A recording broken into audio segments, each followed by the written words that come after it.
Shane of Evership.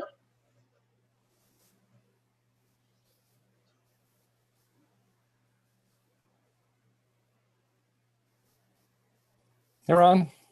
Hello, I'm here with Shane with Evership, and I thank you for taking the time out to join me.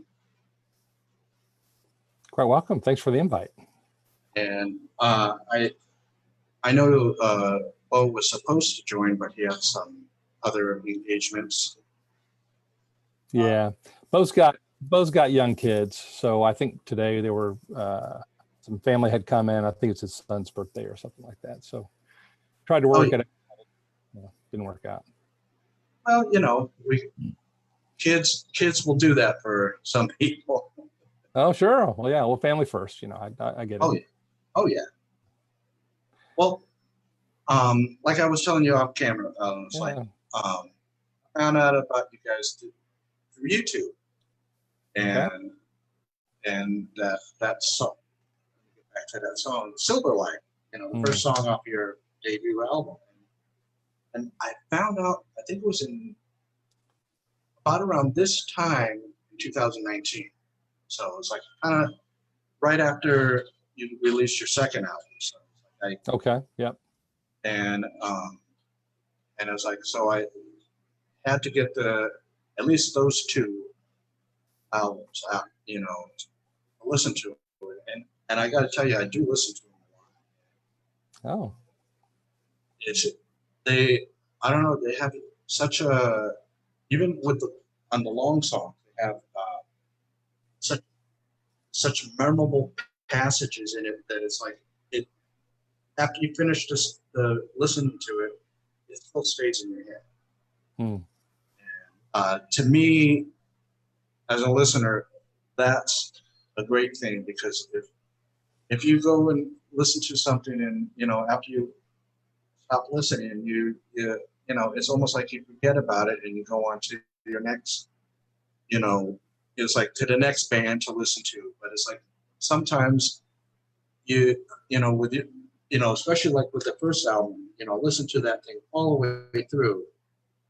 And it was like, even though it was a good length, it felt like it was too short. It's like, because it's like, you know, you get to it and it's like, oh my God, I just want a little bit more. And that's wonderful. And especially on some of the longer tracks, that it's like, they don't really feel that way, because they kind of take you on that musical journey, and you know, it's not you're not really don't have time to the distractions, you know, especially when you put on headphones to listen to it. Lots of ear candy.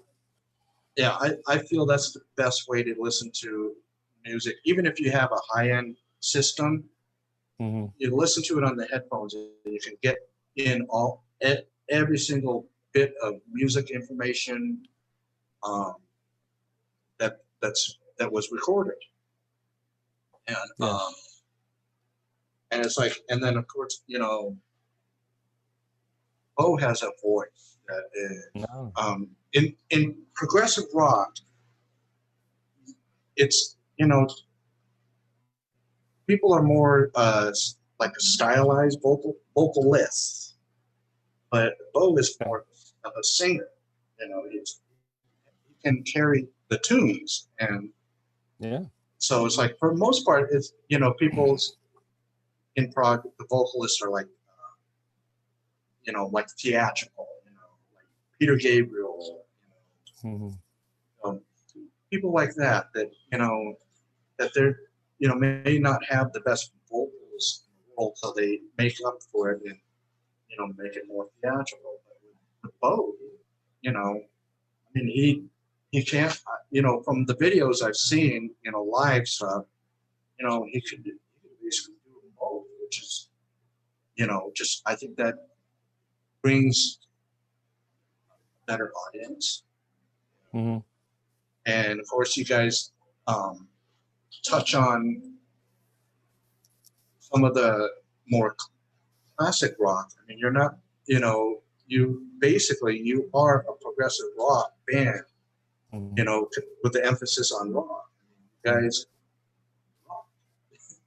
and a lot of fans forget that that's what it's all about. You know, it's the rock aspect of it. You're just doing, you know, you're not doing your the typical 4/4 and 3-minute, 4-minute songs. You know, you're expanding on that and creating something bigger. And it's like, you know, but you know, it's like, you know, when I listen to especially like on the new one, Mm-hmm. Act One of Uncrowned King. I mean, just the first song alone is like, you guys go through so many different styles. I mean, classical, Mm-hmm. hard rock, and then there's, I forget what the passage is. I almost heard like a little snippet of Machine Messiah. Okay. Just, I think it was the guitar. There it was like a little grumble. It's almost like it was like going, and it came out, you know, yeah, a little bit of that. I mean, whether that was intentional or not, I thought that was really cool, because that was, to me, that's one of my favorite albums from them. Hey, if I made an accidental nod to Yes, that's something I'm proud of, because I mean, it's that deep in my psyche. It wasn't intentional, but hey, I'm okay with that. That's what it reminds you of. That's a good association. Yeah, you know, it's like, but it was just so. I mean, it's so epic. Just that song alone, you know, that's, you know, one of the reasons why fans such as myself love this genre. We want something epic. We don't want a plain old song. You know, we want something that's, you know, that's the one thing is you take the rock music, but then you're using how classical musicians create their songs, because it's not something, you know, the standard rock and roll format, you know. Right. And it's just like getting like these little mini. If you take the songs alone, you're getting like these mini soundtracks. You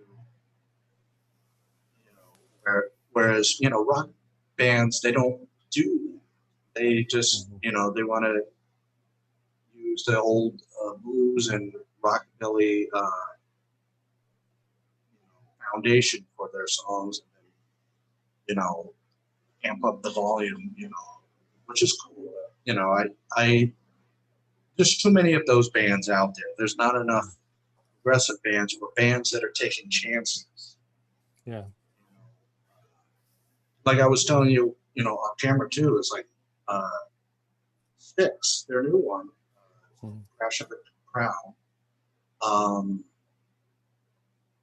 They're taking chances again. It's like, they went through their AOR stage, and I think, probably at their age, it's like, I think they've made their money. So go in and have fun and do something that they feel they'll be proud of. Right. And I noticed that there's a lot of those older bands that are doing that. They're just doing things their way, and it's like I understand why some of those bands especially in the 80s, they went, to a very simpler format of how they,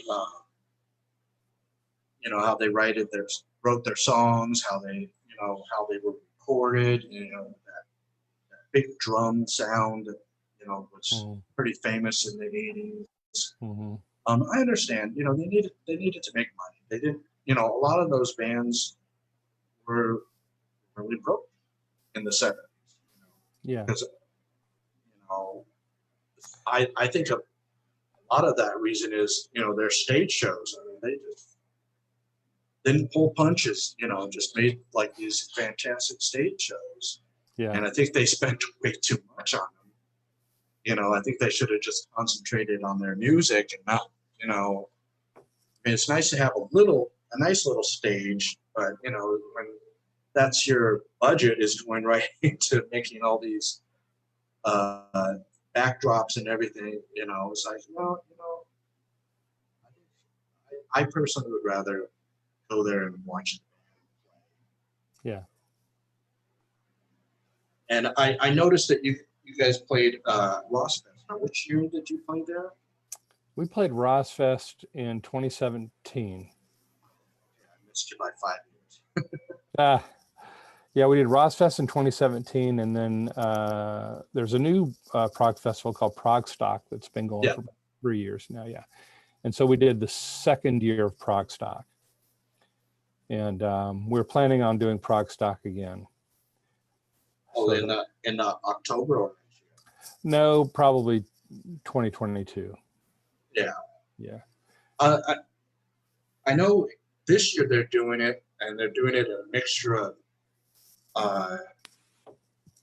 at their the place that they're doing it, and also they're doing a live stream. Right. So I think that's the safest and the smartest thing to do. Smartest because you're going to get more people from around the world to see you. Yeah. And safest is you don't have, no matter how much the mask mandates are being lifted all over the country, no matter how much that happens, I don't think we're out of the woods yet. Yeah. So having it live streamed helps with that, for safety wise. Then, it's like, because not everybody can get to these, Prog Stock or to Ross Fest or even that Cruise to the Edge. It gets expensive, and primarily the expense is the travel and the hotel. Those are. Other than that, the ticket prices are fantastic. You're getting so much for your money. Yeah, you're getting a lot of value. And because the last one I went to was in 2012, when Ross Fest was still in Gettysburg. Yeah, that's the one we played in. I think I want to say we're the last one in Gettysburg, but maybe there was one more after. There was one more. We might have been the last one in Gettysburg. I don't know for sure, but pretty close. Yeah. If not a year away from that, and then they moved down to Sarasota. Yeah, which I mean, that's that's fantastic that they probably found a better venue and probably less money, because that's they have to take that into account. Yeah, it's got to make sense. But it'd be kind of cool that if they did a live stream as part of what they, part of the, the ticket price. But they're going to be in 2022, so that's hopefully by then we'll be completely out of the woods. That's what I'm hoping. And hoping, especially for you got your bands that that rely on the touring, the best way to promote your band is to play live. Yeah. So it's like, it's nice to be able to get out there, and I'm sure you guys, like everyone else, were going stir crazy this past year.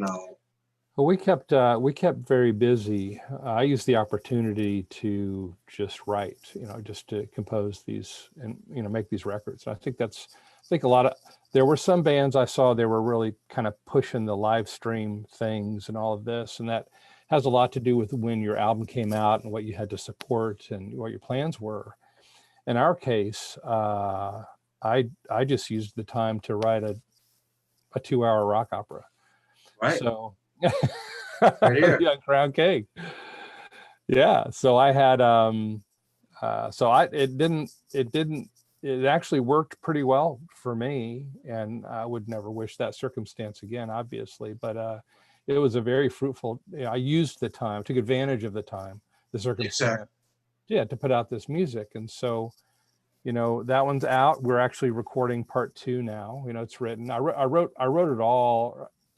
Well, we can get into my background and how I write and how things were done, but it's better to say I curated these 2 albums, because a lot of the material had already been written. It's more a matter of pulling in the musical ideas that made sense for the story. And so it was all demoed in 2000, the end of 2000. And so we're just, it's more of a matter of, then it becomes an issue of tracking and mixing and everything. So we're starting tracking now, the second act. And so it can be released, next year, basically, and then we can, and then we're kind of going to pause and go play some shows, and that's the general idea.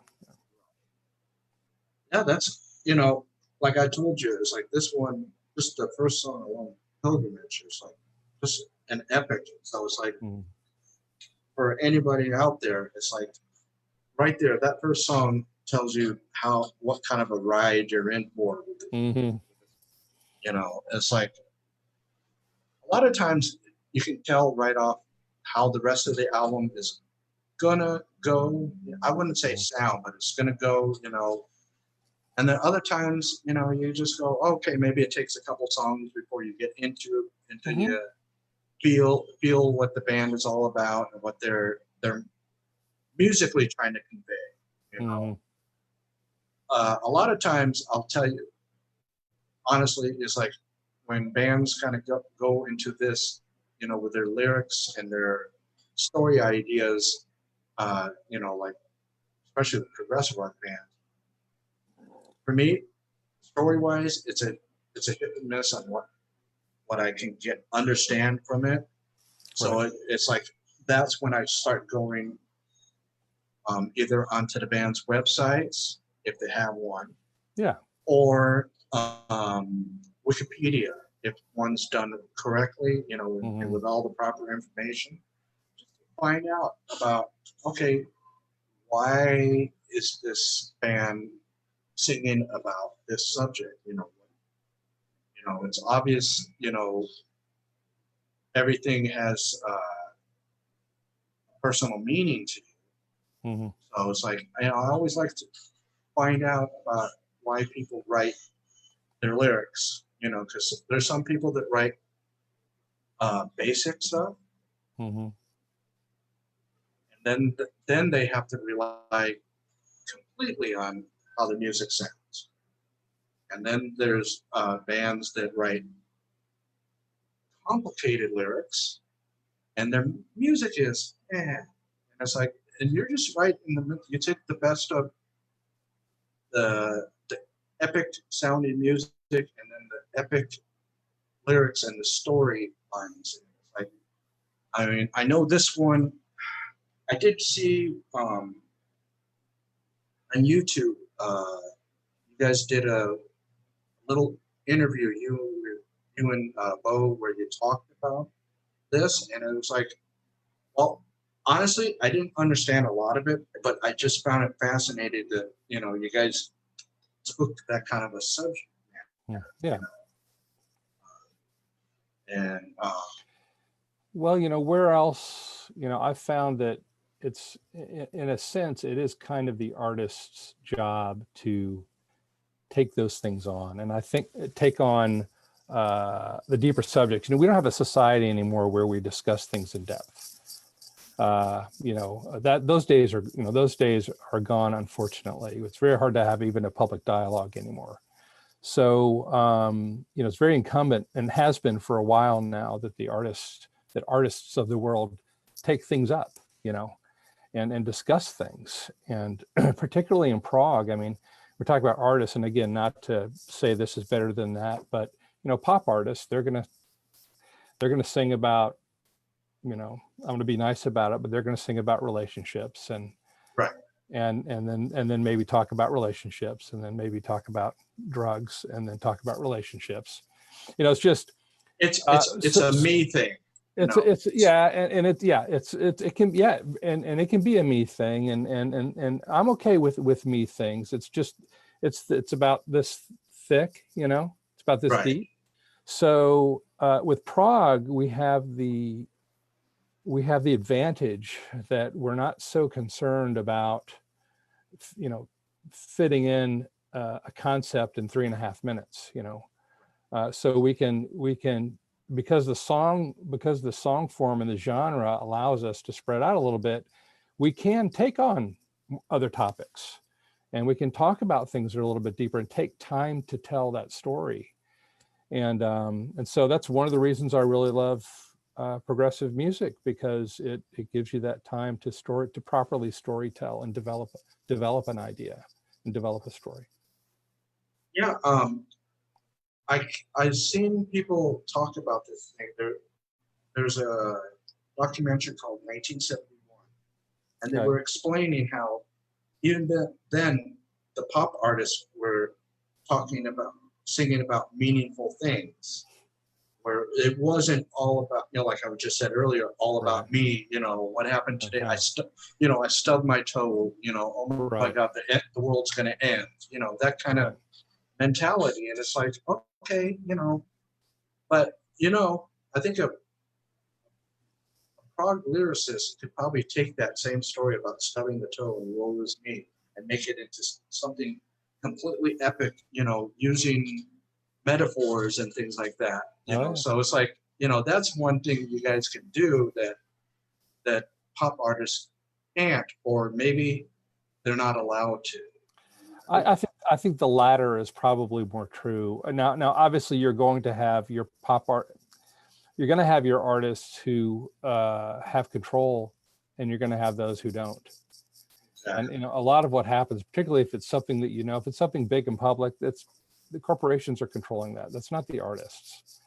So, and then you have the other artists who aren't on a label, they're indie or they're less prioritized. They may have more control, and so they're the ones who may try to, do that. But again, they have they have to be smarter, and they have to have better economy. And in some ways, you might argue that if you can pull it off in 3.5 minutes, that's something to take your hat off with. But it doesn't negate the fact that to properly digest an idea, you can't shove it down the throat very quickly. You can't, I don't care what you're doing. It's only going to have the capacity to communicate so much information. So you need a longer format to properly develop that idea. Yeah, that's one of the things that I noticed is, especially if it's a very good progressive rock song, that the length doesn't matter. If they can convey it in 5 minutes, that's fantastic. But if it takes them a little longer, one of the things that I mean, growing up in the the 90s with getting really into prog, that I noticed that a lot of bands had that mentality of, oh, I got an epic, I got my prog credentials, and it's like, I think that's the wrong way of going about it. If your songs are all epics and they come out naturally, like you weren't even trying, the ideas just went that route, I think where bands that force themselves to create the long songs, I think that's you can tell right off.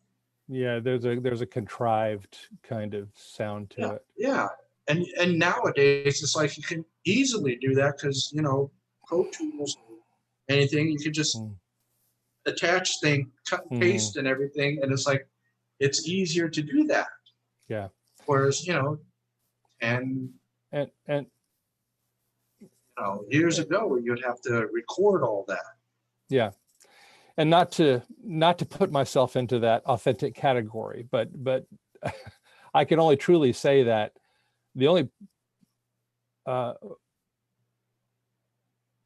the Evership music most definitely was not intended to be prog. And I'll be quite honest with you. When I came out with Evership 1, I actually didn't know there was a prog genre. And that surprises some people, but I didn't know. I had this music that I had worked on really more in my head for over 15 years. I was in music earlier in life when I was young, when I was, I was on the road at 19, playing for bands and stuff like this. I moved to Nashville from Florida, and I went to, a couple of years of college, and then I just hit the road because that's what I wanted to do, and I could do it. And so I did music for about, 10 years as a drummer. And but at the same time, I was also a composer and had always written stuff on the piano at home. My grandmother was actually a pseudo famous lounge organist in the 60s, and she did the circuit on the Florida coast, and she played Hammond. She's always had Hammond organs in the house, and so there's always a piano or a Hammond organ or something. So that composition was there or that instrument was always part of my life as well. But but then my son was born, and so I just had an issue with. I was in a band called Curious Fools, and we had been signed to Warner Brothers, and they made all these promises of this, that, and the other. I won't go into it. But then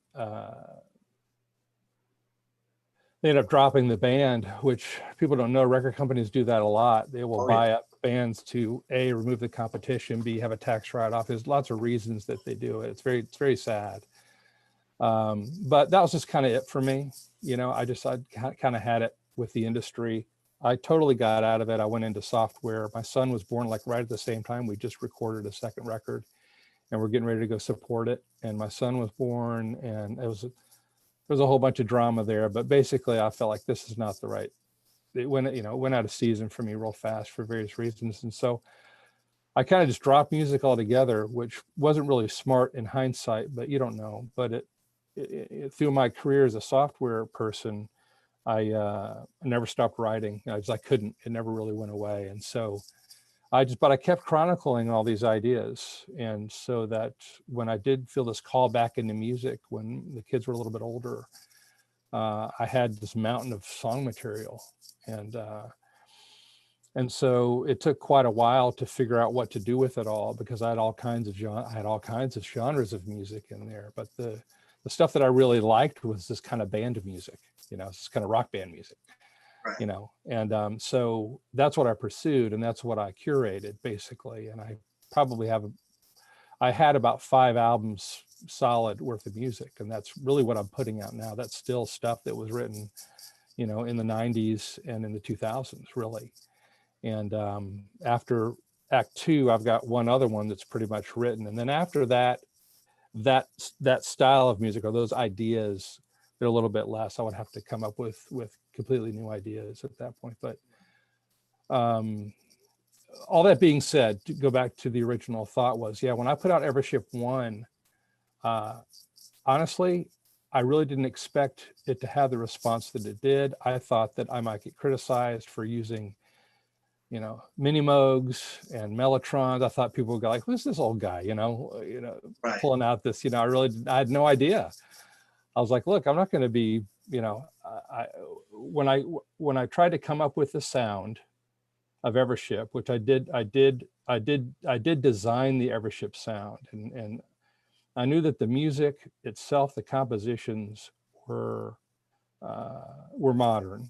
But I always liked the production of that older music. I liked, I didn't want to use the newer synthesizers, because, or the newer, everything at the time that I started doing Evership it's all boxed and canned, and so everything I do in Evership, I try to be as authentic as I possibly can. I try to use real instruments, try to stay away from sequencing, try to, play things, and to get as authentic a sound as I can. So the sound of Evership really is just the nostalgic sounds of when progressive music was popular are really, I'm just going to stop saying progressive music, but in the 70s, that was just the music. Right.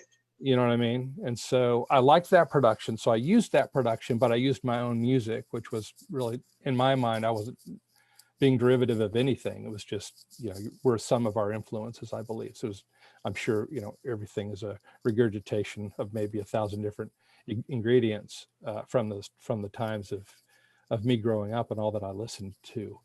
But it just came out prog. The point being, when that sausage came out the other end, it was prog sausage. Right. And I've heard a lot of bands that were saying that when they got into doing this music, and then to find out that, you know, there was an actual, you know, movement of bands out there, because yeah, it honestly, the prog went fully underground in the 80s. I mean, to the point where you would have to really hunt for bands that were in the progressive, you know, genre. Then in the early 90s, there was a big resurgence in Sweden. And the metal, basically. Yeah, but they also brought back some of that classic 70s style prog music, but with the at that time the 90s production. Right. So it's like, you know, you're getting to hear, that stuff, you know. So I can see why it was basically it was completely out of the public's eye. So if you were a fan of it in the 70s, and when the 80s rolled around, by that time, unless you were actively searching for it, you wouldn't know. I've had several friends that I tell them this, that I said, so what kind of music you listen to? He said, oh, prog music. I go, well, there's this new band, and they go, new band? It's like, yes, they're not on mainstream record labels. They're not, because they're doing it their way. They're full control. So if they want to make an epic sounding song, they can. If they want to make a mainstream sounding song, they can do it. Whatever they feel like doing, they can do. They're not, and that's, I noticed some of the more,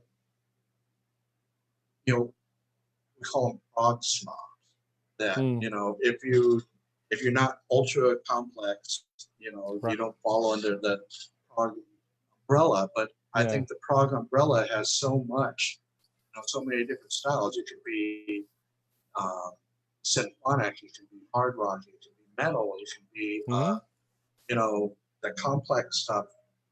It's whatever, It can be folky, it can be electronic, it can be, I mean, it is a style. It's also a frame of mind. I mean, I've heard Robert Fripp say this, that King Crimson is a state of mind, or so. I'm paraphrasing, something like that, and it really is. It's a way of approaching music, and I just like the creative freedom of it. Now, there's no artist in the world that would not like to have more material support, say from a record company, for marketing and that sort of thing. Because the point of an artist's point of expression falls, neutered if no one is there to experience the art, right? So you have to, you have to have a way to get it out, and that's why people like you and the prog radio stations, are so critical, because otherwise no one would know. And I was talking to a DJ in North Carolina, and he was telling me, and this blew me away. He said there are, I'm going to give you two numbers because I'm really bad with them. And if my wife was here right now, she'd say, Shane, don't quote numbers, but I'm going to do you two because I think it's one of them. Either 1,200 or 1,700 prog releases are released every year. Either one of those. Does that sound about right? Yeah, that's a tremendous amount of music. And I can't imagine being a DJ or someone like yourself? I'm not sure what to call it. I don't know if you're a DJ or an interviewer. Or I'm more of an interviewer. I Okay. used to a long time ago review CDs on my, I had a website, prognaut.com, Okay. and I stopped in 2016. Okay. And I was very dormant, just more of I stayed on a listener side once in a while saying, hey, get this album, type of a thing. And it wasn't honestly until it was in November of last year, I took, a friend of mine does the same thing, but he's been doing it now as of May was a year. Mm. And I was like going, I got a lot of music friends, and we got this pandemic, so they're pretty much at home on the road. So I might have a better chance of getting them to talk, and at least that way, if they weren't doing any music, at least letting people out there in the world know that, hey, that we're fans of theirs, that hey, we haven't gone anywhere. We're just in a hiatus or something like that. So it's like I thought I did that, and I think I got about 28 shows so far, and it's like I was talking with your wife on email. What I like to do with my shows is I like to just once in a while we ask some sort of a question, but not like the standard interview question. I want it to be where it's two people talking, a conversation where it's like, if you need to say something about something, whatever the subject matter is, you feel like, you're not going to be out of place. Yeah. So that's how I do these things. I let people know, if you got a new album, it said this is the new album, of course, if you, I'll tell you one thing, my girlfriend was not into progressive rock music. We were listening to this on my car. She loved it. Oh, good. So she said some of the stuff you listen to is just a little bit out there, but she said she liked that, and so I was really surprised. So it's like there are people out there that are not generally progressive rock listeners that want something a little bit more than what they're being fed by the media and record labels. Yes, the labels are feeding McDonald's to the people, and there's people are finally starting to understand. I mean, now with things with the streaming services, which I was very against at the beginning, most artists are, because we don't make any money from them, basically. But what they do end up doing is they do end up they're advertising, basically. So it exposes, we get exposure through them, or we hope that we do. And so we're hearing a lot, people are waking up to a lot more music, even myself. Now I've had, I don't know what condition you would call it, but I didn't listen to music for that 15 years that I was out of software. I didn't listen to music. So I missed a lot. You're talking about things happening in the 90s, 2000s. I didn't get any of that. I didn't know who Fox Beard was. I didn't know who, I had heard of Dream Theater, because they were around kind of right before I kind of checked out. But, those kinds of bands, I just completely missed them. So, so it's now that, and in my head it was a strange condition, because I didn't want to think about music, because really it was too painful for me, number one. And number two, I had so much music in my head that ultimately drove me crazy. I mean, ultimately, I absolutely had to do something, because it was affecting me emotionally and I was possibly physically, chemically. And so, something like Evership kind of had to happen, or some kind of outlet, I had to get it out. It had to get out of me somehow. And that's, and I would say that was my mistake of not doing anything during those during those years. So I guess where we jumped off here, but so I guess styles of music, or I forgot the question Yeah. now. Or Yeah, well, it's like, well, when I listen to Evership, the 3 albums, yeah, I hear the obvious modern progressive sound. okay, But I also hear what I don't hear in a lot of modern progressive sounds is you're bringing in that the old way of creating the music and writing the music into the fold. I mean, yes, where some people are, I've heard some bands where they're just copying, but just from the surface. But with you, it's like I hear, like with Bo's voice. I mean, he does not go for the standard Peter Gabriel's or John Anderson style vocalist. mm-hmm. Sometimes I hear a lot of Dennis DeYoung. Okay. And then I hear a lot of a guy from Saga, Michael Sadler. Yeah, Michael. I hear a lot of that, but not individually. It's almost like it's together. And at some points I'm like, wait, and then wait, it's there. It just goes. But he's got a powerful voice that normally you hear in metal bands nowadays. Not I wouldn't say nowadays. Maybe more of the progressive metal bands. Yeah.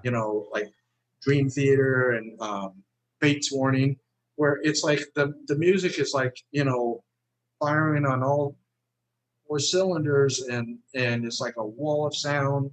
You're not given any chance to breathe. And right. He has those vocals where you could probably do something like that. Yeah, and we do on occasion. But we go there sometimes.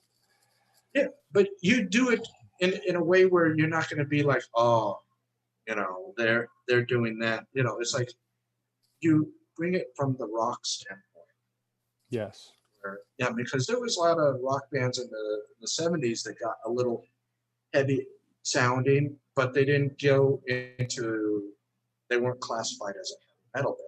They were just a hard rock band, so you bring the hard rock sound into prog music, which is, I don't see that's that much. Yeah, no, that's intentional. I mean, that was by design. I did again that rock sound, that 70s rock sound is I think of getting out of prog for a minute, but kind of like how what the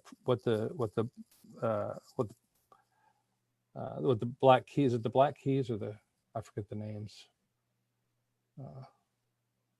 But just bringing back that kind of retro sound, if you will, into a modern form, right? Into a somewhat modern form, I guess. I have lost as the composer and the producer and the engineer, I've lost kind of all objectivity of my music. So I'm always very interested to hear how other people experience it. Right. I mean, I keep on going back to how it's a very, and you also touch on the symphonic element. Yeah. Well, that comes out of my influences, because I was a bit of an odd duck musically. I was never, my father was, we were military. So my father was in the Marines, and we moved every 2 years. So I never really had a center. I never had like a group of guys that I hung around with all the time, and we kind of experienced this music. I was always moving. So in a way, I at some point I discovered, I think by accident, I discovered, yes, somehow I got a tape of Relayer. a cassette tape of Relayer. I don't know how, maybe it was through my brother, who was very influential. Music kind of passed down from him. Right. He was very much into the rock of the day. So we had all the vinyl, we had all the Zeppelin and we had all that stuff. But when I hit Yes, or maybe he had Fragile, we did have Fragile on vinyl. But then anyway, I heard Relayer and Tales from Topographic Oceans. They were on one, Relayer was on one side. Someone had you know how they recorded the day. You took your boom box and you set it in front of a speaker and you played the vinyl. And Exactly. Right. So Relayer was on one side, and I think one part of Topographic Oceans, I don't know if it was Revealing Science or I don't know, I don't remember, but wow, my mind just gaboom, and that's the first time. That probably was, I'm trying to think of when that was, maybe 76, otherwise I had just been listening to rock that was, what we call classic rock. That's what was on the radio, Right. So I was familiar with all of that stuff, the Styx and the Kansas and the, all of that. But once I got to that, well, that was kind of a starting point to me. That was a gateway drug into Prague.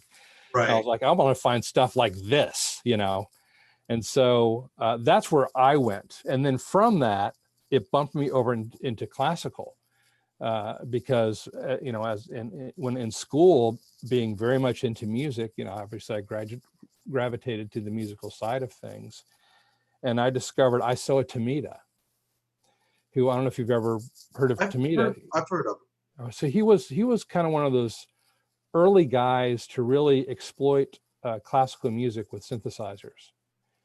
Yes. And you've heard on Switched on Bach, that's like the real popular, but Isao took it to a completely different level. He would reproduce full orchestrations of classical pieces with synthesizers. And it just blew me away, because I didn't know you could get that kind of expression. Rick Wakeman was the closest that I knew that he was pulling it off, but he was acting like, in a sense, like a soloist with an orchestra behind him. Right. As opposed to what Isao was doing, he was actually doing everything with synthesizers, like everything, all sections of the orchestra.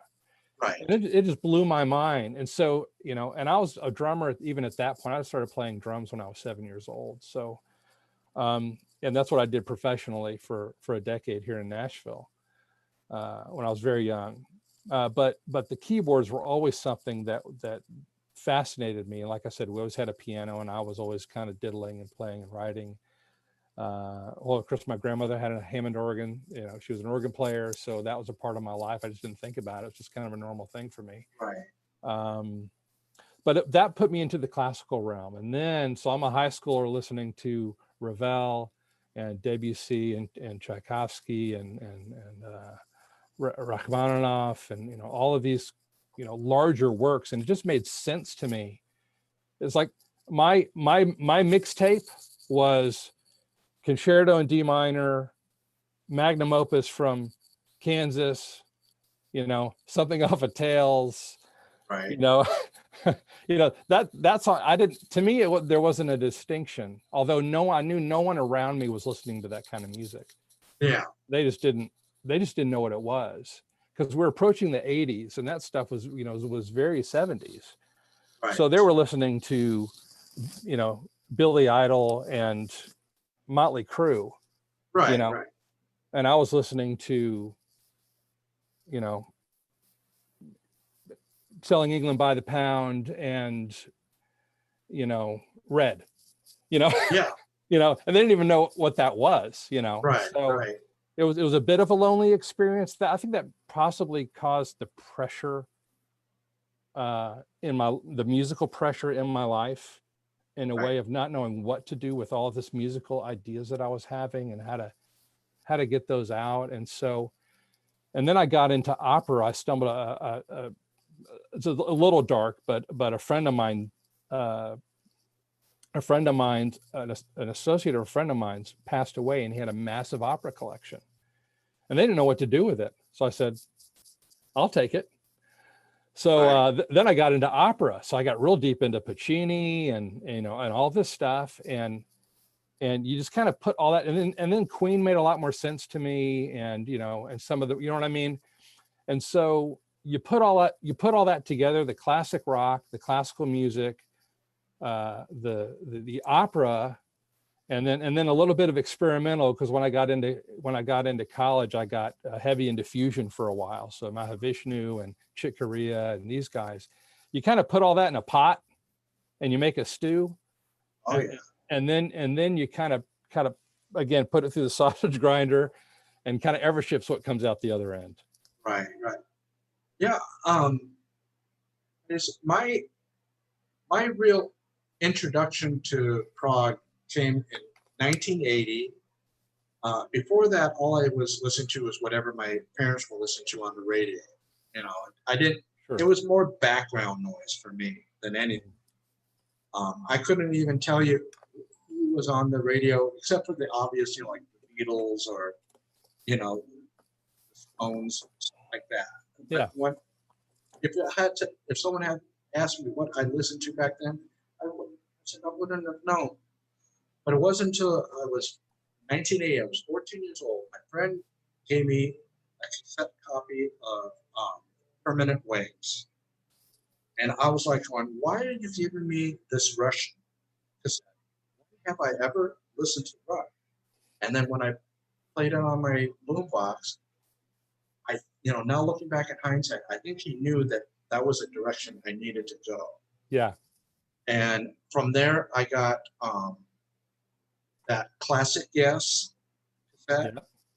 Then I got the Queen's Greatest Hits cassette. Okay. And then from those two Greatest Hits cassettes, I went and got other stuff. You know, I got Fragile, and then I got Drama, and then Queen. I got, you know, everything in the 70s. You know, I got from them. Just back into it at that point. Yeah, I was going into that, but it really and then mid 80s because of MTV, you know, Brilliant, Kaylee, you know, got into that. Saga, I got into them, but I wasn't really rooted into it. It was just stuff I could listen to. I wasn't really into.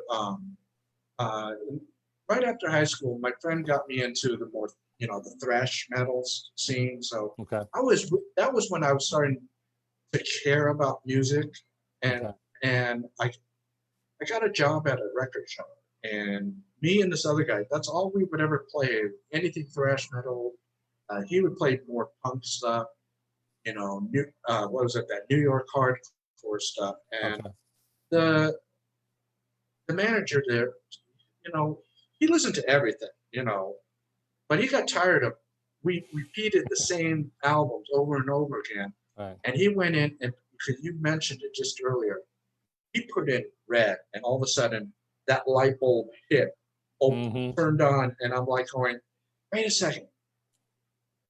I've deviated from this style of music, but this is even better than what I was listening to in the early 80s. And it's like, oh my God. So from that point, that was like, I want to say a musical epiphany for me.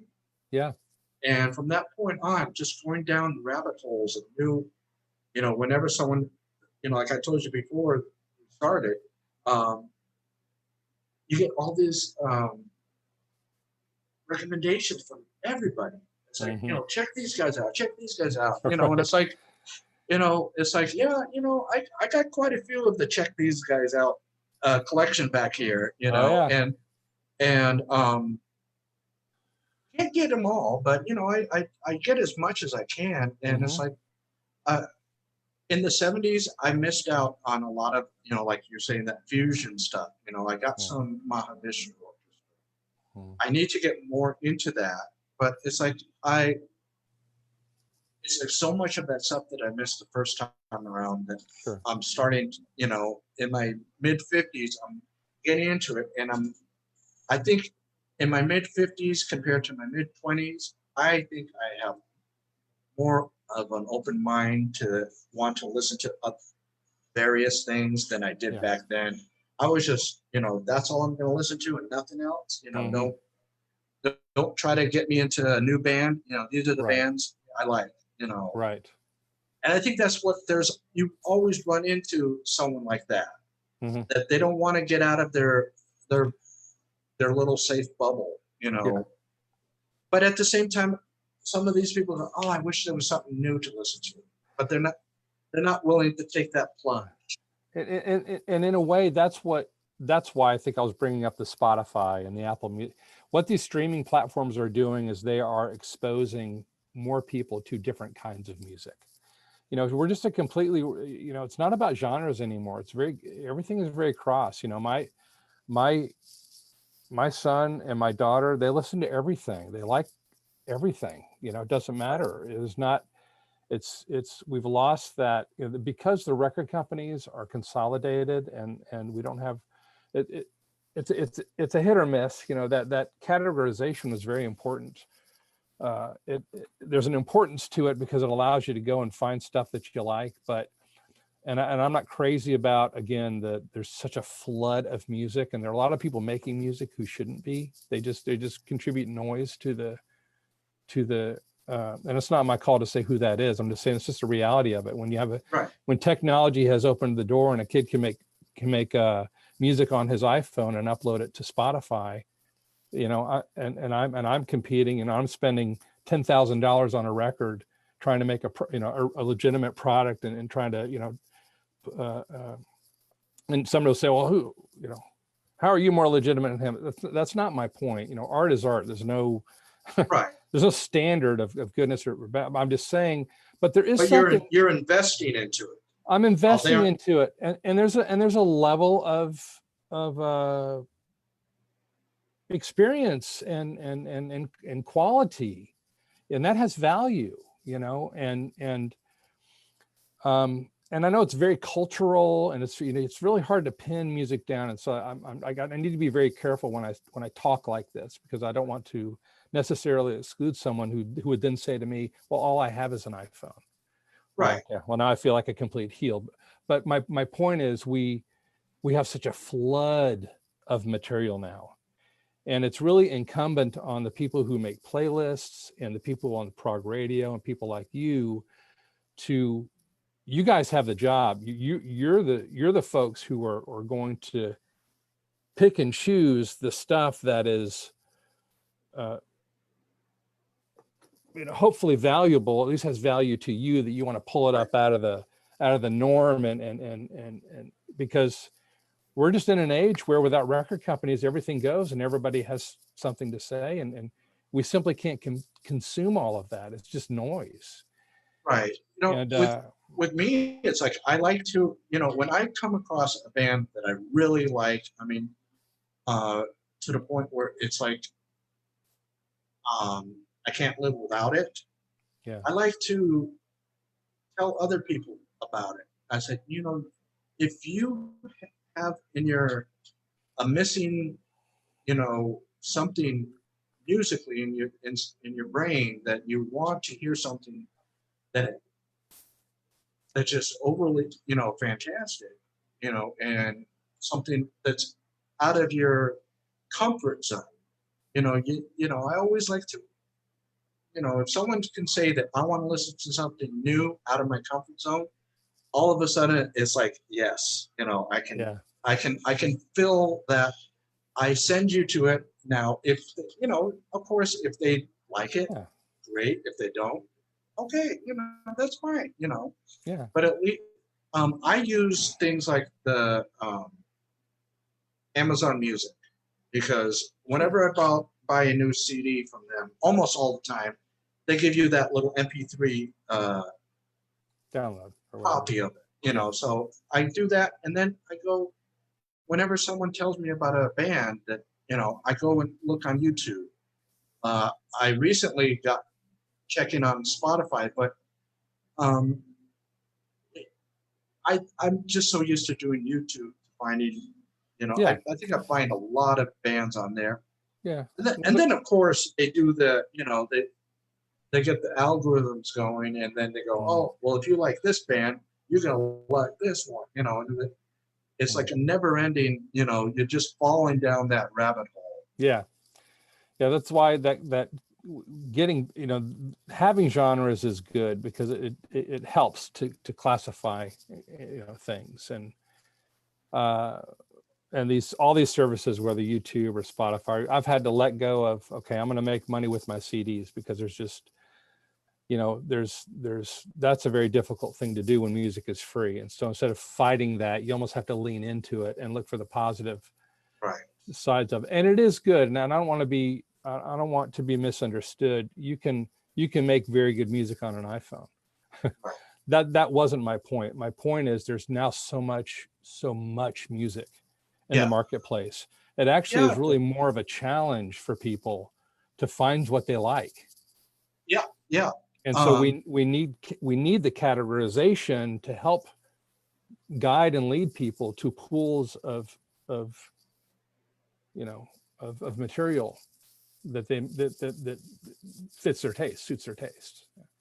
Well, when I got into more into progressive rock, it was in 1993 in Los Angeles. We had this first Prog Fest, and from that point on, I was blind purchasing a lot of things. And I think if we'd had like a Spotify back then, I would have been able to choose better things. Because there was a lot of times where I bought, let's say I bought 10 CDs, half of them I would be like, you know, because it's like I didn't hear, you know, I only got it because someone said, you know, it's good. I didn't have any way other than, you know, when we made mixtapes, you know, we did mixtapes and mix CDs, you know, those were, that was the Spotify of my day, was a mixtape or a mix CD. Right. But ever since 93 is when I just went full onto it. I bought way too much at the beginning, blind purchases. That's why I love using the YouTube, the Amazon, and then now Spotify, so I can, you know, pick and choose what it is I'm going to buy. Yeah. And a majority of the times, what I do is, if I do buy the CD or CDs from the band, a lot of times I'll just at the beginning I would just delete any digital copies I had of it, because now I have my copy. I can upload it to my computer. And a majority of the times when in my car, when I listen to it on one of these guys. Yeah, just pop it in. You know, it's just easier than carrying a stack of 10 CDs. You know, so, and plus you can put a whole lot more music on one of those. I like that, but then, you know, the digital copies, when people buy digital copies or, you know, like that, my problem is I know you can save them to a cloud, you know, whether it's a personal cloud or like an Amazon Music cloud. An account. But if you, what if for some reason that account tanks, anything that you purchased is gone? At least here, I got hard copies, you know. Absolutely. So if my computer tanks, you know, or my external hard drive tanks, I got a way of reloading. I mean, it'll take a long time, but you know, it's like I can do it. Right. So it's like I'm not like a lot of people that use, especially like of the younger generation, uses Spotify as their alternative to buying a CD or even buying a download. Right. Or, you know, or the new, you know, in the last 10, 15 years, how vinyl is coming back. I mean, I would love to get into vinyl, but I don't have the room. You know, I don't have the room for that because, you know, I found that people who go vinyl, they go all vinyl.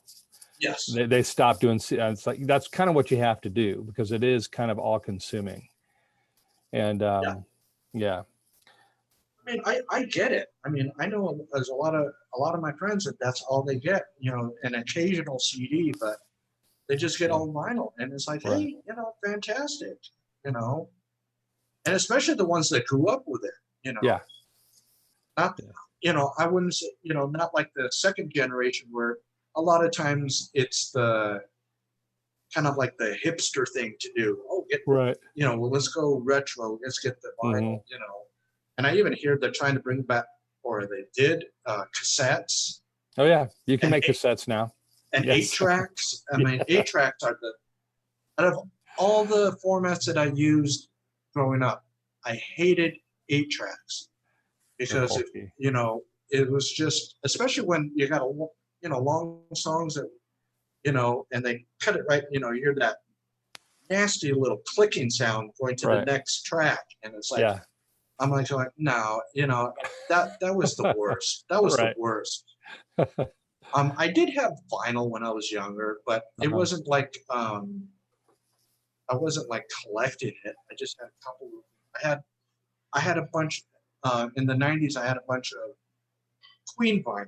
You know, I had some, you know, 12-inch stuff, picture disc. I even had one that had like it was their signatures, but it was etched in on the vinyl, and so it had all that stuff. And it's like, but I didn't have a good system to play some of the, you know, the non-collectible stuff. Right. So I sold it. You know, it's like, let someone who has the right equipment to enjoy it, let them enjoy it. You know, for me, ever since the CD came out, I was like going, this is the format that's perfect for me. Yeah.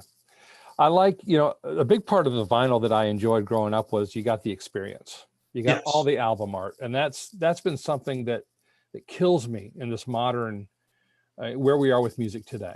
There's just no visual experience anymore. Spotify's starting to bring it back. Like they have these things called canvases, and we've got canvases on this latest album where you go in, and as you're listening to the song, it actually has a little, you know, 8-second video loop that plays. Now, that's kind of an attempt to bring that experience back. Right. But you know, with the CDs, with the vinyl, I wish we had more vinyl listeners. It's very expensive to make vinyl. And we did it for Evership 1, and it's all 180 gram collectors, you know, all of this. And, you know, we just don't have enough fans to justify the cost. And so we haven't done it for 2 or the Uncrowned King, but I really want to, because I really like that large format. Oh yeah, especially for the Uncrowned King, that would be just. Oh yeah, because we got. Oh yeah, I mean, you saw the CD. Now we spend money on that art. That's all real stuff. That's what I wanted to say about the Evership project. You know, I'm wanting Evership to survive me.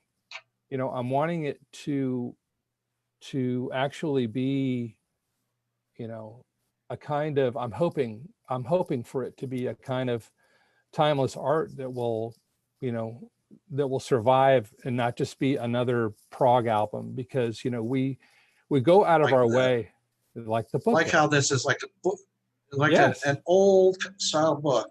Yeah. You know, yeah. Like the extra pages there. Yeah. Yeah, my son said, either my son or someone else, he said they were looking at the CD packaging like, this is like an art piece, you know. Right. And it really is. You know, we had some, the guy who did this photography is very fascinating. His name is Rory White, and he has this particular photography style. Now, he's done stuff for Rolling Stone and a lot of different magazines. But the guy's just brilliant in his own right. He's actually a musician too.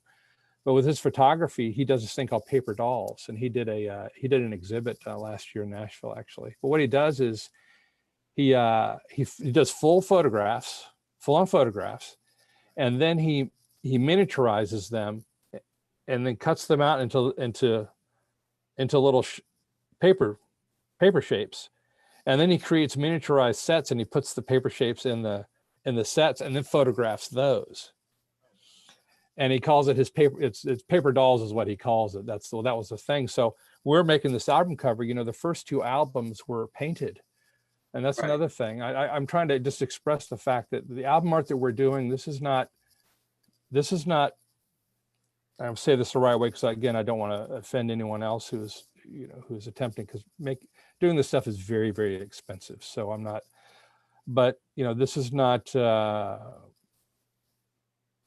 art that we're getting from overseas, as a, this kind of thing. It's like, this is all, we're really trying to do things old school, but the point of the old school is to get that authentic, real value of what that art was. We love that, the way that old stuff looked, because it was real photography and it was real painting. That's painted. That is a guy named Philip Willis. He did the first two album covers and album art. All that stuff is painted. That's all real painting. And Rory actually shot the artwork, which is also a bit of an art in itself. And then we go to a retoucher who matches, the blacks on those two albums are exactly the same black. And there's a lot of things people don't get about the quality of that kind of artwork. And that's the kind of stuff that survives, I think, because it's recognizable that when you go to get to, like the old, from the albums from the 60s and 70s, that they have these, great, art pieces, like, with Roger Dean doing, almost all of the Yes albums and other bands too. But it's art, and it adds to the music. It does. It adds to the experience of the music. Exactly. So it's like, I to me, owning the CD is like, it's the ownership thing. It's also, if you own an album, it's the ownership of it. When you have it, I'm taking someone else's word. When you have this, all you listen to is Spotify or any streaming service out there. That's all you listen to. You the listener don't own it. You're just listening to someone else's collection. Even if you buy a premium membership to it, you're still really not owning it. You're renting it. Technically, it comes under copyright as rented music, which is how they get away from not paying royalties, by the way. Yeah, and it's like, I think, so it's like, I try to always tell people, you're into CDs, buy the CD. You're into downloads, okay, not the same, but at least buy it, because then the artist gets their money. And always when I was first told about Bandcamp, I always steer people over there. It's like, go there. The artists will get more of the money than if they, even on like places like Amazon, they'll get more of the money. Yeah. I guess the only other time where the bands can get almost 100% of the money is if they set up an eBay account there. But it's like, that's kind of time consuming in itself right there. That's a little more rare. We have a store that what we would like people to do is buy directly from the store, because then we do get, we get the money directly. No one's taking their percentage out. But we do have distributors too, and you got to respect that. We got to respect them too, and so we want them to be supported as well. Because we can't, for example, I can't get a CD to Japan. It costs. I have to ask Michelle, because she does all of that, but it costs a tremendous amount of money to send one CD to Japan. So. But we have a Japanese distributor, and so what they do is they use DHL, and they kind of pay that cost. And they know how to finagle all of that. And we just, we do exactly what they want, and they send over the shipment, and they send over everything. And so now people in Japan can get those CDs, which we could never do that. But in the States, you can go right into the Evership store and buy the CDs. That's the best way, And then of course, you always get one of these things. Yeah. One of those bad boys to slap it up on the next club you're in, or the next, restaurant you're at, or whatever, if it supports it. Just make sure so no one sees you. Right. Well, some places, you can ask, and they usually let you do it. But if there are other stickers and stuff. But anyway. But yeah, so that's the one thing that I noticed with prog. bands more so lately is they have a lot of cool merchandise. You know, not only the typical shirt, that basically almost every band will have a T-shirt, but to get stickers, or I've seen some that have keychains and bottle openers, all these things they can do. It's like they know that their fans are going to be appreciative. Whether they take that sticker and they stick it on their boombox or their car or whatever, or if they haven't found the right place to put it, and they hold on to it. Sometimes you put that and laminate it and put it off to the side so at least stand the test of time.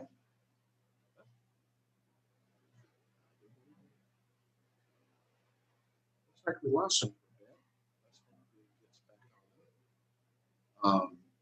This happens every once in a while, things freeze up on the feeds. But while he's taking time to get back, Evership, the first one, recommended. There he is. Hey, sorry. There he is. That's all right. Again, we got a lot of rain. Oh. Yeah. I've had this happen before. It's the feed is for whatever reason. Yeah. But it's nice to have the merch. Because I think prog fans are appreciate things like that a little bit more than the standard rock fan. And that kind of is going back to the 70s, where it's like, growing up, we had 2 radio stations in LA, KLOS and KMT.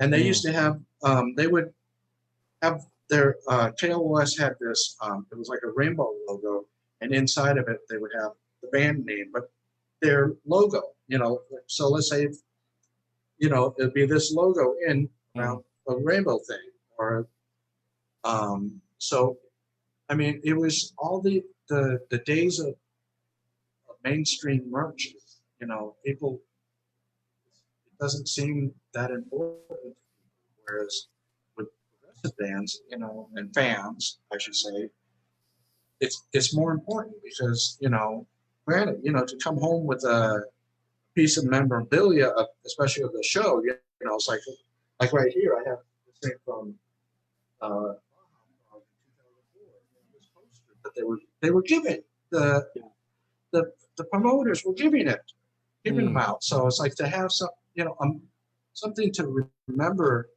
by, Yeah. concert. I used to love whenever you go to concert, get it before they got expensive. The concert t-shirts, you get the band and then the tour dates on the back,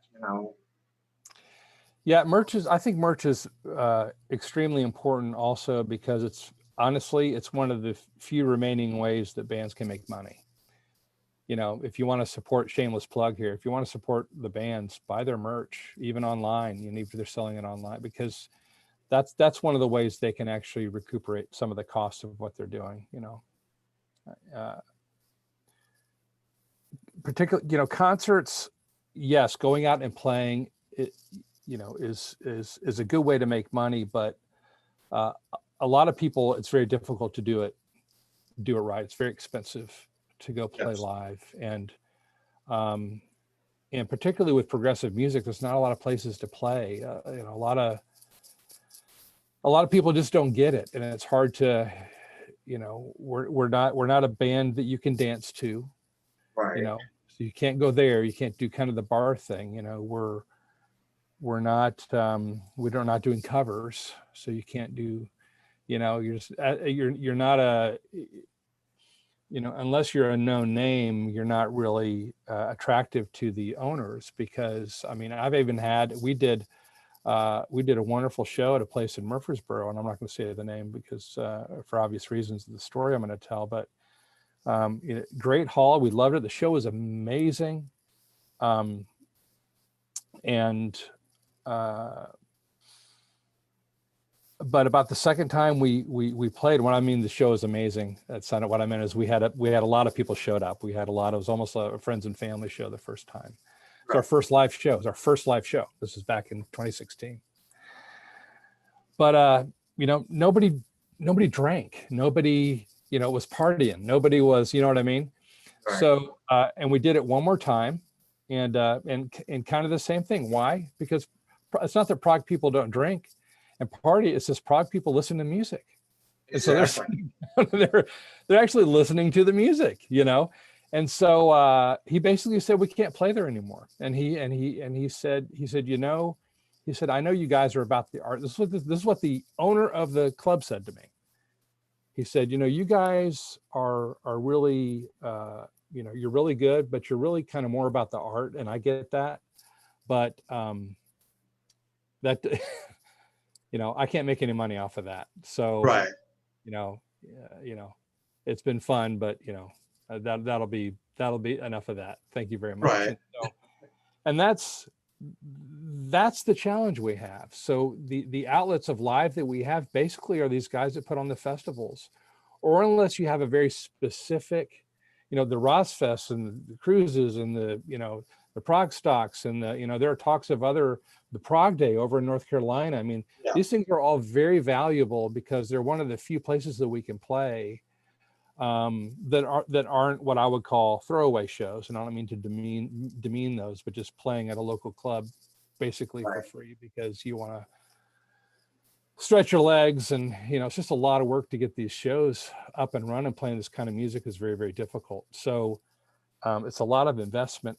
What I'm trying to say is, you know, it's not like we can, some bands can do this, but, you know, hop in a van and go play a bunch of clubs. You know, you can't do that because there's not, the clubs don't know what you are, you know? Yeah. They, you know, it's like with, you know, like in the festivals, you know, I noticed when I went, you know, Rosfest 2012, you know, every night afterwards at the hotel, they would have like, you know, the after party. And that's when all the Prague fans drink, you know, they're paying attention to the show.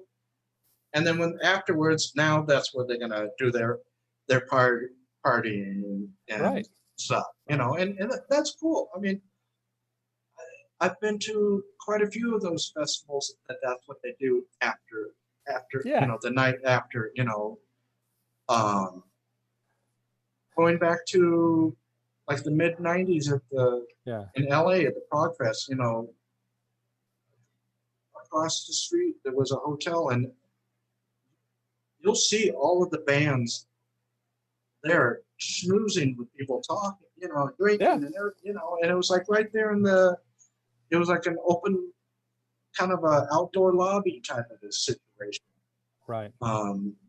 So it's like, you know, the fans know that when the band's up on the stage, we're paying 100% attention to you guys. Right. You know, afterwards, you know, I always loved it. You know, after the show was over, everybody was like, you know, scurried right over to the merch tables. You know, I want, you know, I want that. You know, and it was like, I was just, I don't remember which band it was. One of the first times I noticed the guys' faces had these big smiles, like, you know, every time they come up and, you know, especially if it's like, you know, if it's a foreign band coming to the United States and tell them how much you like, or if it's an American band and a foreign fan comes up and, you know, and like you were saying, I noticed that the Japanese audiences, they're like, they love music. Yeah, they make bands look like they're gods. Yeah, you know, I mean, it's like, it's just so amazing. Yeah, I mean, they love it. They love it. I mean, the American fan compared to a Japanese fan is nothing. Yeah. I mean, there's a very few of us that really love the music. Other people just are there for the the party atmosphere, in Yeah. concerts. Well, with what is really gratifying, I will say this, what is really gratifying about the Prague audience is that they are all very appreciative, very attentive, and it's very gratifying to play to a Prague audience because they're listening. I look back at, and I have played in all kinds of bands. I've done the club bands, I've done country club bands, I've done, I've been just about every environment you can be in live, even festivals with 10,000 people. Not in my Evership life, but in the past. And what is very distinctive with the Prague crowd is it's almost like you're going back to kind of the breaking of rock and roll in the late 60s and the early 70s. You look at these videos of real early footage, for example, of Genesis. Like when they, just like right after Trespass or something, with maybe Foxtrot around this area. And even something like Led Zeppelin, where you've just come from the Beatles and now Zeppelin comes out, and there's this, everybody is quiet and they're listening and they're trying to figure out what is going on.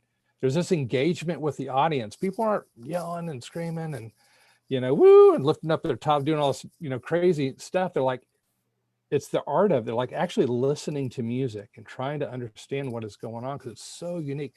That's the experience that we get as Prague musicians, I think, at these festivals and the rare occasion at some clubs, when you can get enough fans to come out, who understand what you're doing. But it's really a beautiful and gratifying experience, I think, for both the band and the audience. And so we're Evership, for one, I know we're extremely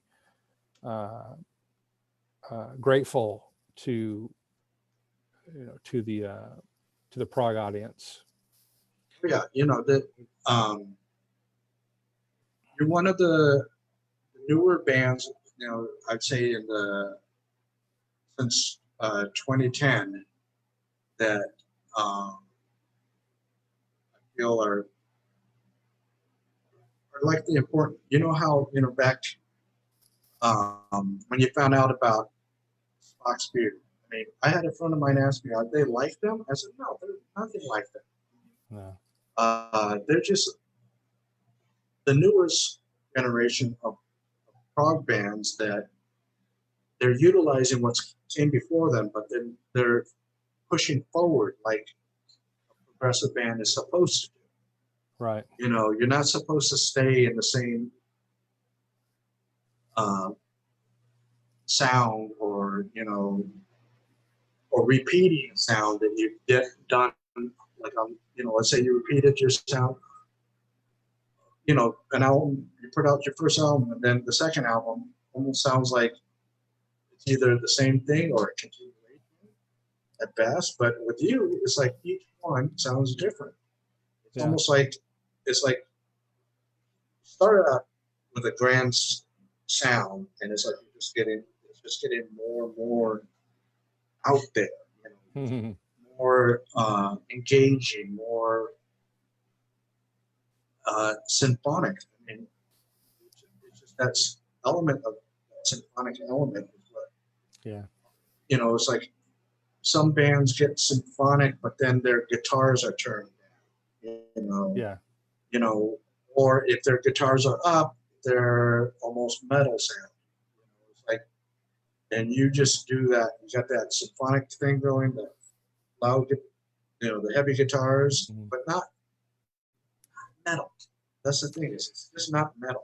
Yeah, I would say we have metal moments. Like there are moments in A Slow Descent into Reality on the first album. There are moments in Out of the Broken Tree on the second album where they kind of reminisce of that kind of metal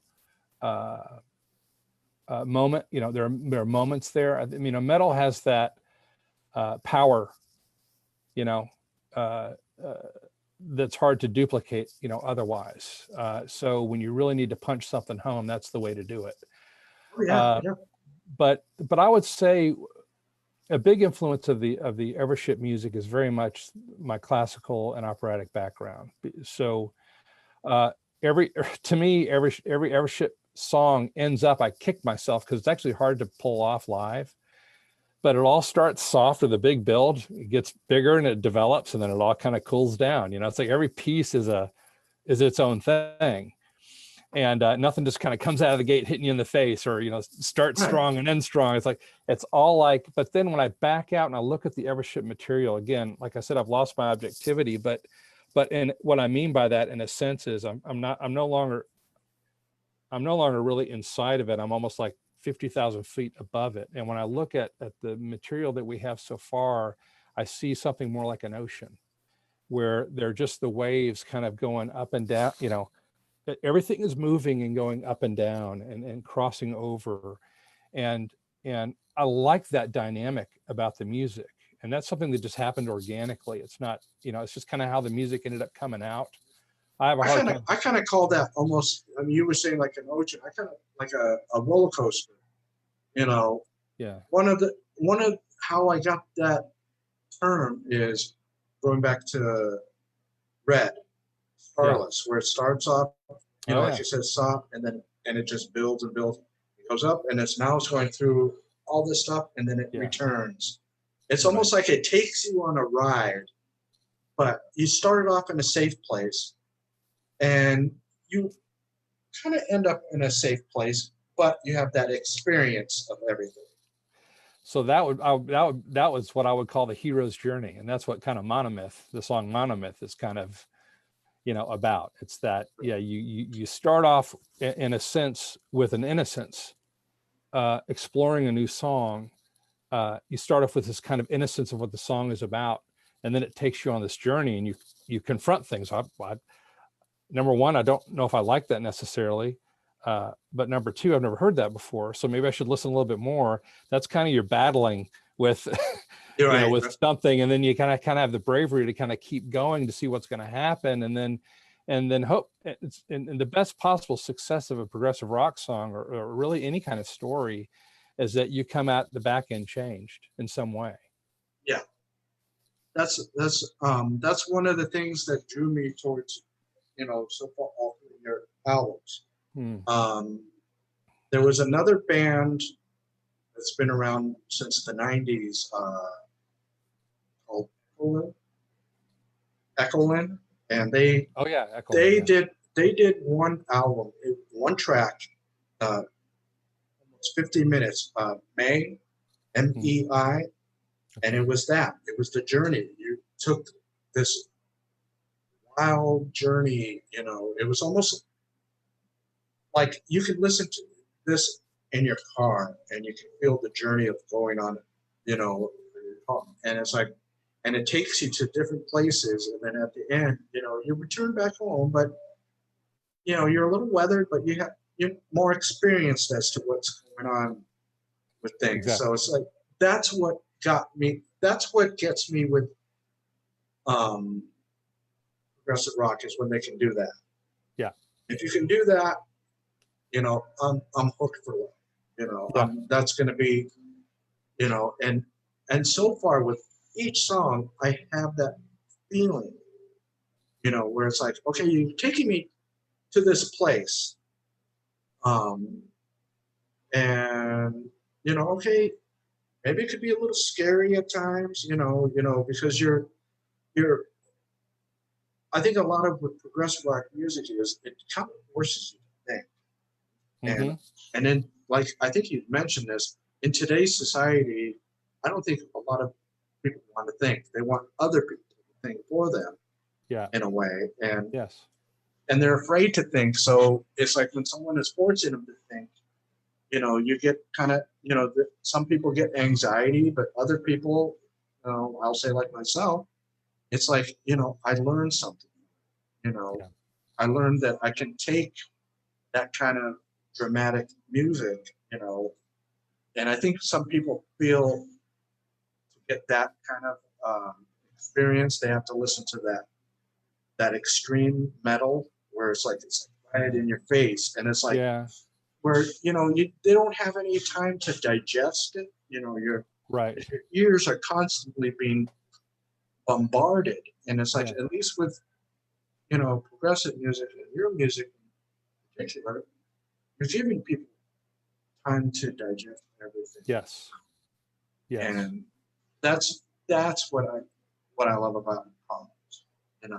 That's another thing. It's like, it's okay, you need to sit down and actually, pop on your headphones and then, like I did this morning, I was listening to the Uncrowned King on my headphones, and I just closed my eyes, and then my girlfriend had to nudge, "Are you still awake?" And I said, "Oh," I said, "I'm not asleep." I said, "I'm like I'm taking this stuff in," and that's what that's how the best way for me to listen to music is on my headphones. Yeah. Hopefully I get no interruptions. Right. And then I can, and then of course you can listen to it however loud you want to without, right. Interrupting other people's train of thought, Yeah. So, we appreciate that. And I don't mean that flippantly as an accolade.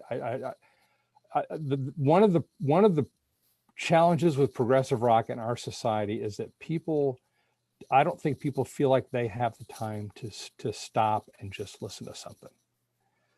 We binge watch Netflix, and we turn on the radio and turn off the radio. It's all noise everywhere we go. To be able to like stop, set aside time to sit and listen to a 10-minute song, or much more or less an hour and 15 minutes of something, that's an investment in the listener's part of it. So I mean, I know as a musician, I'm asking my listener to give me a very valuable portion of their life. So I'm going to do everything that I can to make that time. I'm going to put mine in, so that when you're getting yours out, that it's worth your time to go there. And that's how I feel about creating music. It's not, it's very much reciprocal. It's like a thing. You don't want an unborn, child. You want that child to thrive and live. And so, that music you got to put something into it for it to have something,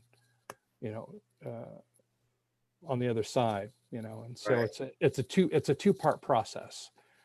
Yeah. In the sense that, and I like to, as much as I can, put, the time aside, pick an album or two a day just to sit down, listen to it, just, to kind of get away from the madness of our society, and just, I saw a t-shirt and I need to get it. It goes, headphones on, world off. Yeah. And it's like, I mean, I think a lot of people, we need to do that. We need to turn off the world and, focus on music. And I think music is what makes us better people. Yeah, it can. And I mean, from the listener's standpoint, so I can only imagine how you as the musician are, how it makes you feel. And I mean, as a creator, I can say that when I wasn't creating, I wasn't right. I mean, I was just psychologically, I was just kind of a wasteland. It wasn't until I started getting back into the music and started getting this stuff out that I kind of came back to a sense of health and normacy. And I would think that which implies to me that there's some kind of value and some kind of, power in that music that, is a kind of food or a drink to someone who's consuming it. And so, there should be some reciprocal flow from artist to experiencer of the art. it's not a unique concept. It's the whole, if a tree falls in the forest, does it make a sound? I mean, I can make music, but if no ears hear it, what's the point of the music? So Right. it is this cooperative, and I guess I keep coming back to appreciation of the prog fans, because it takes a certain kind of muster. Not that you don't want to do it, you like doing it, Right. but it does. You know, you have to. You're putting in. You're meeting the call, if you will.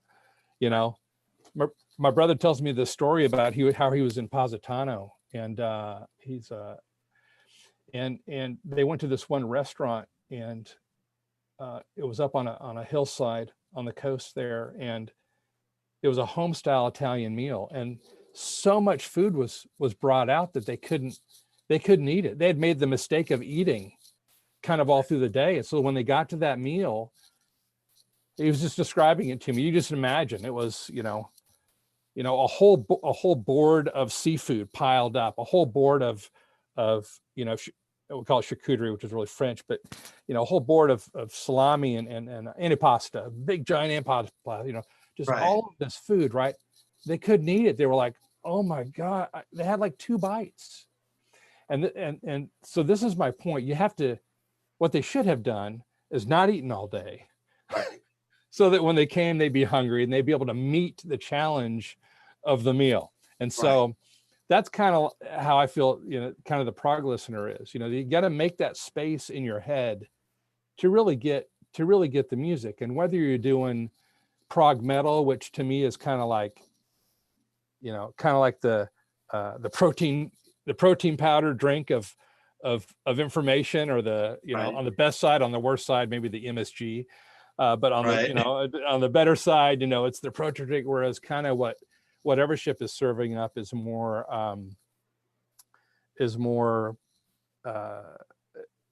it just has a little more movement, more finesse. Maybe it's more like a 5-course French meal or something. Right.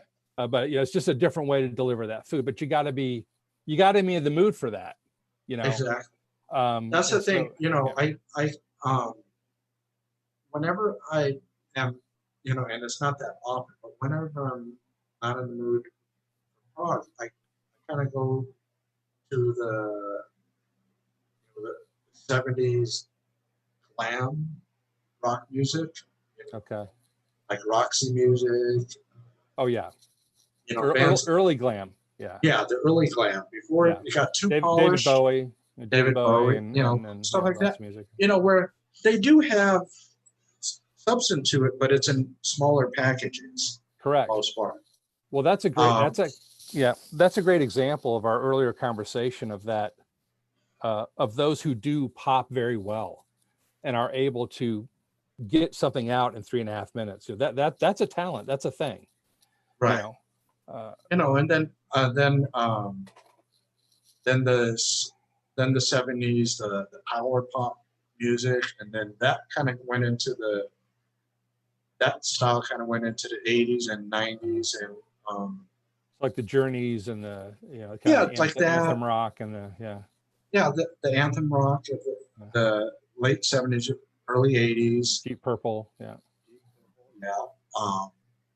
And then there's like with prog music, there's a lot of these bands that are taking dips back into time and creating something powerfully new, but you hear their influences, but it's not like, oh well, this stretch, okay, this is Kansas, this stretch, this is Yes, Mm-hmm. You hear within the same movement, you hear, oh, okay, I can hear some of that stuff, but it's like you're taking what came before you, putting it inside of you guys as musicians, and then putting out something new and fresh in a way. Right.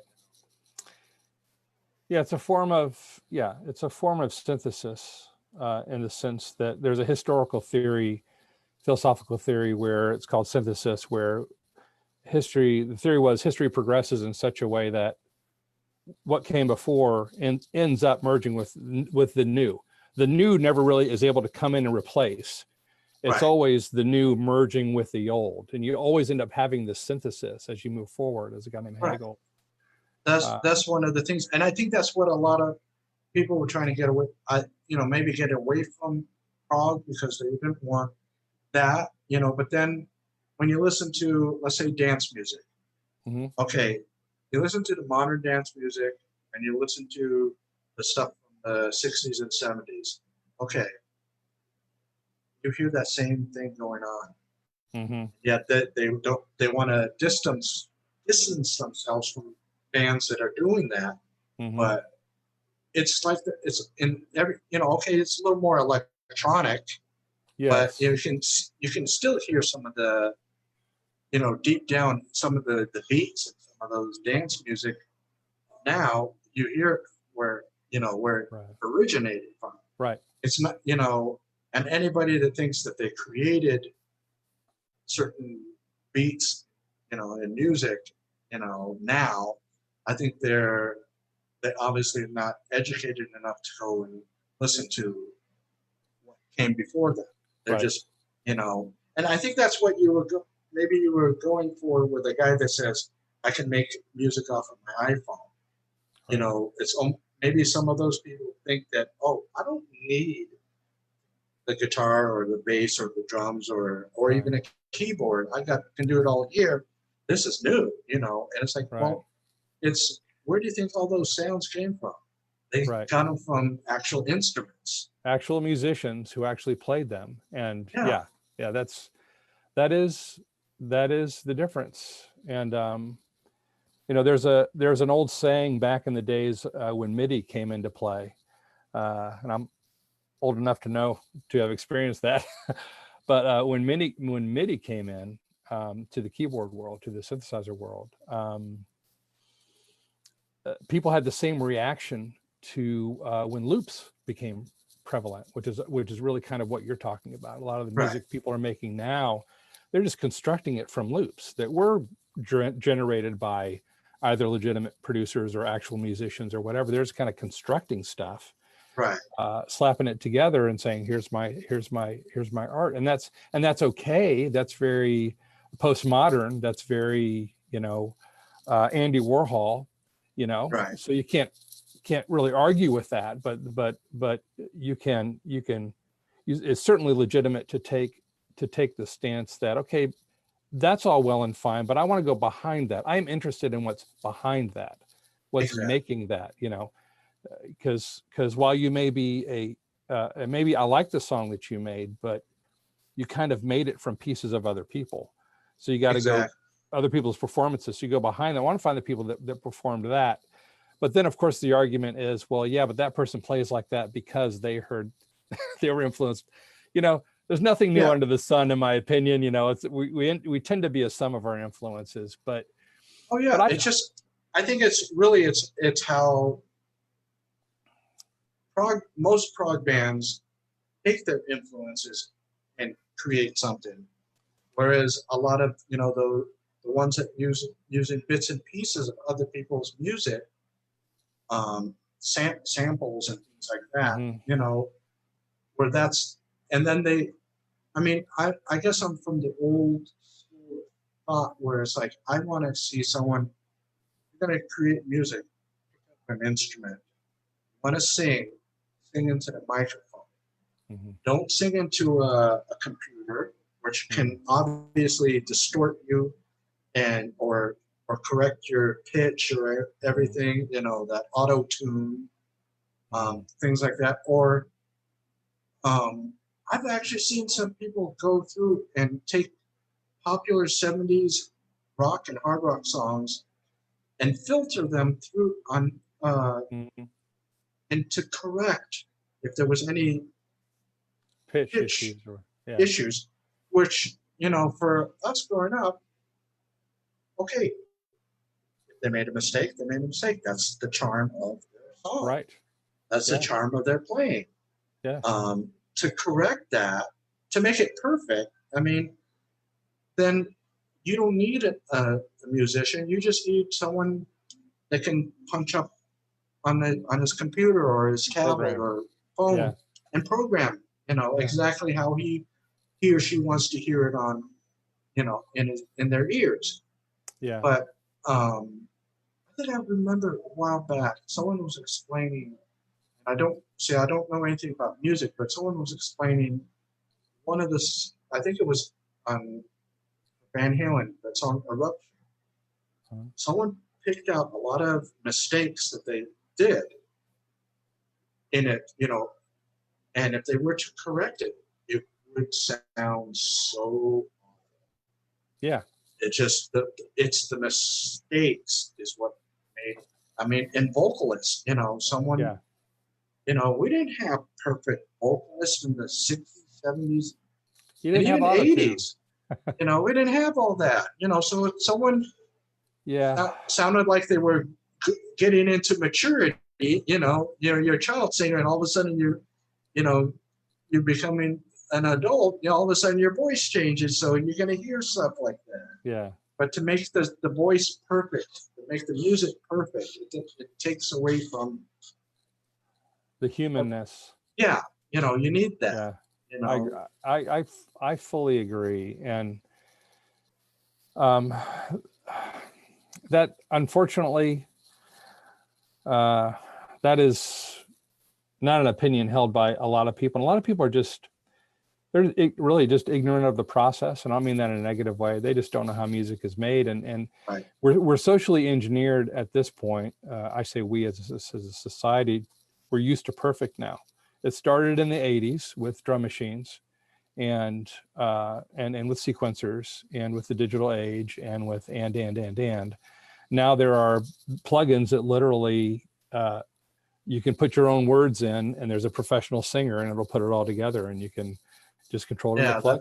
Not even, and people are making full music like that with they're not musicians. They're not, they're music enthusiasts. And I'm not saying they don't have a right to do it. That's what the tools allow you to do. But whether it's, it's when it gets to that level of art, that we're getting into that kind of artistic criticism that's really, again, there's no kind of right and wrong with art. There's only your subjective opinion. So, but you can find, I think that you can find a standard that is appropriate, and from there you can then make your own judgments as to what is, it's not the art is not the kind of thing that has a particular standard, and the tuning, the standard that you're talking about is the tuning of vocals, and that has shifted because of this of what has happened with music. And now kids they're used to listening to auto-tuned vocals, and so anything that sounds out of pitch, they can actually detect it. That sounds off, but that's because they're only used to hearing perfected vocals, and they'll listen to a song before that, and we did pitch correction back in the day with tape. That was something that the studio engineer did. He would actually slow the tape down or speed it up a little bit when he was mixing. The mixing engineer, I'm sorry, that's what they would do to fix some of those tracks. So it's not unheard of, but it's not but there was something. Tempo would be another one, again, which was destroyed by, I'm a kind of drummer. If you listen to the Evership music, that's not perfect. I'm not a metal drummer where everything is truncated and has to be absolutely perfect on the beat. My drumming roots are kind of more like John Bonham meets, Ginger Baker meets Neil Peart. Neil was very precise, but he kind of really didn't groove. John Bonham was very much all about the groove. Ginger Baker was old enough that there was still a lot of experimentation on what even defined what a drummer should be doing. But frankly, his tempo is all over the place. But you put all that stuff together, it's what makes my style. And so my style is very much, I play on the back of the beat, I'm all the time experiment. I try to never reproduce anything. I try to never do anything twice. I'm a kind of that kind of guy. So I'm kind of, composing it all, all throughout. And sometimes I'm just doing a one taker and see if I like it or not, and some of that too. But I guess my point is, that's probably why you do like some of the Evership stuff, because I don't go out of my way. If it's something really bad and I can't correct it, then then I'll probably try to redo it. But in general, if there's some of those quirks in there, I leave them in there because they are what make it human. They are what makes the music human, and your mind likes that imperfection. It kind of really doesn't like the perfect. Yeah, and I think that kind of also goes with nowadays with film, where I mean, we went from VHS, Laserdisc, DVD, Blu-ray. Now we're into 4K, and I think I even heard something that 6K, 8, 10. You know, and you it's can't like see. it's like just I like to have a clear picture. Okay, and if something is supposed to be red, I want it to be red. Something blue. Right. That's why. I mean, this is prog related. The band Goblin. It's an Italian, and they did the soundtrack for Suspiria. Now the 4K scan of Suspiria, those colors that he was using, that Dario Argento was using, they were so vibrant in that 4K scan that it was like watching this movie for the very first time. You got to see exactly what they were looking for. Now, if he were to do it in 8K, 10K, or they were to do that, I think it would get too perfect, of the colors. You need to have. I mean, on certain things you need to have that kind of imperfection, but not on everything. Yeah, I mean, my son is a screenwriter and filmmaker. He's a lot of things. He writes music as well too. But does music videos in Nashville, and so I've learned a lot about the process of making film, through him. And I've done some film scores myself. And neither of us like the Blu-ray, because what the Blu-ray does, that jump from high def to Blu-ray, that's where I stop. And I stop because suddenly it's too detailed. It's too clear. It looks, which in my mind, it registers as like a home video. There was something about the film, the depth of field, and we could talk about the techniques of film grain and depth of field and all of these things that took the film, it took you out of reality. It's that suspension of belief. It's so important for storytelling. Right. That suspension of belief, it takes you out of that. But I've actually seen some Blu-rays that I don't even know why they even decided to put it on Blu-ray, because it looked the same as the DVD. It looked exactly the same. I mean, and then there's ones that for some reason, I guess whatever their source video is, the original source is gone, so they're going from, a second generation or something. Right. And then to put it onto a Blu-ray, it's, it's just, I mean, some of it, that's why for you stop there. I stop at Blu-ray. I mean, the only way I'm getting anything that says 4K on it, if it's a Blu-ray, but it's the 4K scan, not the actual 4K. I mean, I have no idea what all those mean, but I noticed that there's on some films, I've noticed a difference in the picture. Mm-hmm. And it's just, I guess you go the same as when bands remaster their CDs. Yeah. Are they going to, the thing is, are they making it better? Right. And it's an important question. Because there's some of the, like in the 90s, the CDs, when they're remastering a lot of them, that was fine, because if I remember correctly, when CDs were first manufactured was it the early 80s or something like that, that they weren't copied from master tapes, they were copied from records or things like that. So they had those imperfections that shouldn't have been there. So those first generation of remasters correct them, but then 5 years later, it's like they're correcting them again, and it's getting to the point where, you'll know this, we came into what we call the noise wars. where Oh it's yeah. like, oh, let's make it Oh all my loud. goodness. That's going to be great, you know. Yeah. Oh yeah. And I've heard some that, you know, put it on. I had to turn down the volume because Yeah. it was just distortion. It sounded like if you listen to music on a blown out speaker, you know, you Yeah. hear and they think that, oh, it's louder, it's good. And it's like, no. Right. So it's like, again, like it's the eye and the ear, you know, I think it's all Right. personalized to everybody, but there's some things that just, you know, don't touch them, leave them be, Right. Leave them be. you know, and Yeah. then you get into some stuff that is like, oh my God, what were they recording on? Piece of a rubber band or something, you know?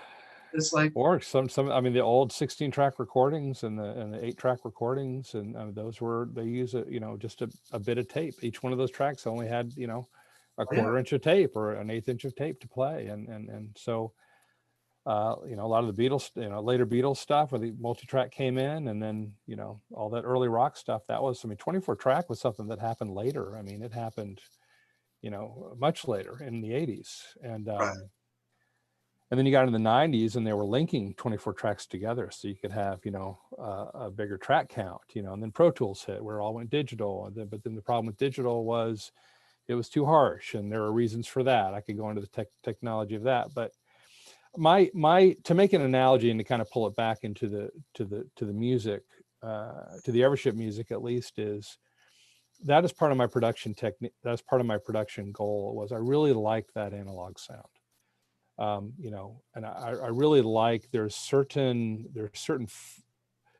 frequencies, analog saturation. It generates odd harmonics, which our ear likes.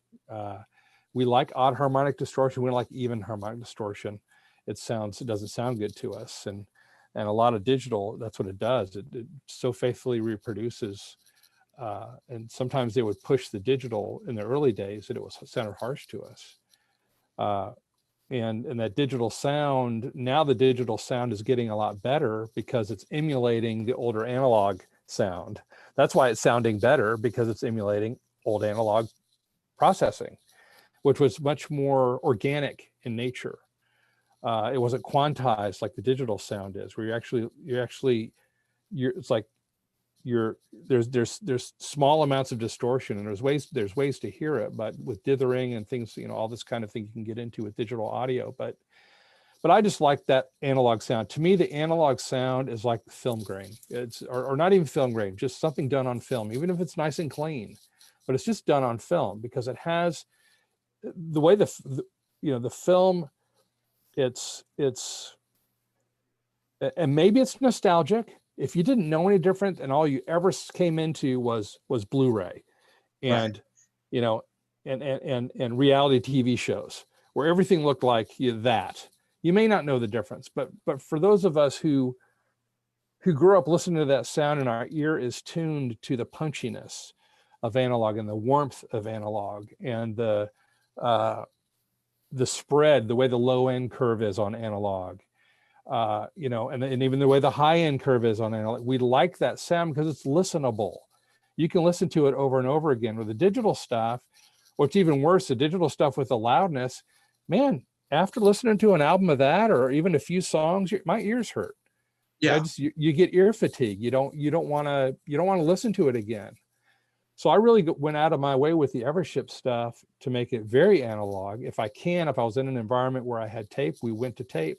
We did with Uncrowned King. We did 24-track for a lot of it. Some of it was right into the computer here, but even here, you know, I've got all analog outboard gear, you know, with some good classic mics, and so I retain that analog sound going in, and so that's a very important part of our sound, which I think is probably why people like yourself, and I think even just a lot of our fans, they like listening to it. They can listen to it over and over again because it doesn't hurt. And you right, can actually even turn it really loud and it still won't hurt, because what I've done with the high end, the curve I've put on the high end has made it so that you can turn it loud and it won't, you know, jab your ears out, you know. right, yeah. You know, and also too, it's like with a majority of progressive rock music, you can listen to the whole album and then want to start over again because, it just, the feeling that you get off of the album is like, it's unlike anything else. But then there's some rock albums and some prog albums that you listen to it and you go, back on the shelf. I don't want to hear you listen to you for another 6 months or longer, because Right. I heard it all. I know, even as a non-musician, I know something's gonna pop in. But I like the surprise where you can hear, you can listen to this album. The first time you listen to it, and then you go to a second time and you hear new sounds that you weren't listen, you didn't hear the first time. And then as it goes on, you start hearing more things and you go like, oh wait, I don't remember this section, And then there's sometimes where it's like when I turn off CDs, it's like it's still going in my brain, it's still going, and it's like, for some of the things I like that feeling where it's, the music's still going. It's almost like the brain has, it's like a little jukebox. It's like, okay, let's punch in this song, like that, and that's when the advantages of that. Then there's disadvantages when you get, what do they call it? That earworm, where it's like you hear a song and it could be the most awful song in the world, but for some reason they manufactured it to a point where it's like, it's going to stay in your brain and like, there are frequencies and keys, and the pop music knows that, and repetition. That's just how the brain remembers things. That's why these pop songs do the chorus over and over and over again. Now, I think there's a more genuine way to do that, which is what I do, is don't repeat stuff if you don't have to, because that does something else. It creates a demand of the mind to want to hear it again. And so I never try to exhaust a melody or a refrain. If I'm repeating, like on album 1, I think there's only one song that actually has kind of a verse chorus style to it. On Evership 2, the first song does, but not many of the other ones do. They change quite a bit. But if I repeat a section, which is perfectly fine, obviously you don't want it to sound unmemorable. So yes, there are repeating sections. That's normal songwriting. But I never try to repeat myself. I will always variate. I always do variation on a theme, which is a symphonic technique, some symphonic composition technique. But yeah, you always want to change it up so that it's interesting. And then don't repeat it too much. Don't repeat the chorus 50 times, Right. Which, it's not a sin to do, but and sometimes it's the song wants to do it and you have to let the song do it, but I think it's a better way is to hold back and deliver enough information where it's like, ooh, man, that was not, I enjoyed that taste, but now you're onto something else and you go, I want to go back to that. I want to go back to that and listen to that again. That's how I can listen to Gates of Delirium, woohoo, sky is falling, all right. But that's how I can listen to Gates of Delirium, 40 years later. I don't know days, but you know what I mean? And it still sounds fresh. It's because there's enough information in there that I'm not worn out. I'm still not worn out on it. And that's a kind of, if I've lifted anything from my influences, that idea is is definitely part of how I compose in Evership. And that's the one thing. It's like I like how, even if you, let's say like Gates of Delirium, you've listened to that maybe dozens of times, but you still have that, like we were saying, you hear something a little different. And then I think with those, I haven't heard those recent mixes where they, Stephen Wilson has done them. Yeah. And I think someone was saying that somehow, because he comes from our generation, he knew, he wasn't like some new 20-year-old producer that's like, oh yeah, let's make this, add, volume here, add extra beat, he has a way of getting that information to you, Yeah. and He, I mean, I have two of it things right off, the Jethro Tull Stormwatch and then I mean, I have those things right there. mhm. I mean, and they do sound really good, Yeah, the Steven Wilson remixes of various things, I think is it's a it's a plus and a minus. I'm not going to talk about the minus because it's very subjective, but I will talk about the pluses. I think I'm very respectful of what he did, and I'll just pull this out for example. Um, I really respect the fact that a lot of what he did was basically pull out things that were already there but were just buried a little bit, so just kind of right, level things. And the other things he did is he took advantage of modern technology, so things that were a little noisy back in those days, he was able to clean that up. It just makes things sound a little bit better. right. But some of the other things that I appreciate that he did by not changing, and I don't remember the song exactly, but in one of his Gentle Giant remixes, there's a song, I'm trying to think what the song is. I don't remember it at the moment, but I remember in this song, and I've always thought this, there's a part where the drums come in really loud. Like, as a mixing engineer, I know that that drum is too loud and I would have turned it down. And you can't armchair, mix these things. That's not a criticism. That's just, that's who knows what they're worth a day, what time of day, how much time they had in the studio. Who's Right. mixing? Oh, I missed that, but you know what? It's okay. No, producer said we're moving on because we don't have another hour. You don't know how all that stuff works back then. Things were very, very different. Oh, yeah. But I know that when that drum sound comes, they're like, oh my gosh, that drum kit is way too loud. It needs to go down like 3 dB right away. If I were sitting at a board, I would pull that down. He didn't, and I love that he didn't do that, because that is that imperfection that you and I were talking about earlier, where Right. that's what makes that track what it is. If he had gone in and like changed those dynamics, it's one thing to kind of like bring stuff up. Like there was a Yes mix I heard that he did. There was a song I was like, man, I knew that part was there. I want to say it was something off of Tales, his remix of Tales. I knew that part was there, like my mind knew, but it was never that clear before. And Right. so he very tastefully, That's move what I things like. out of the That's way. what I So like when they do that. Regardless of yeah, Steven Wilson or anyone else, when they bring up right, those things, when if there was a sound, whether it was a keyboard sound or whatever, a guitar yeah, sound, and it was there, and then just for some reason it just got buried in the mix. I like yeah, when it's brought in, so we can hear exactly how it was right. recorded, Or something that was how it's intended. right. And it was something that was played and that we should hear. It was intended to be heard. But for one reason or Yeah, another, any number of scenarios, it didn't. But my point is to contrast the fact that what he didn't do was take something that was too loud and pull it down. See, that's what I appreciated, because that thing you don't hear, you can't.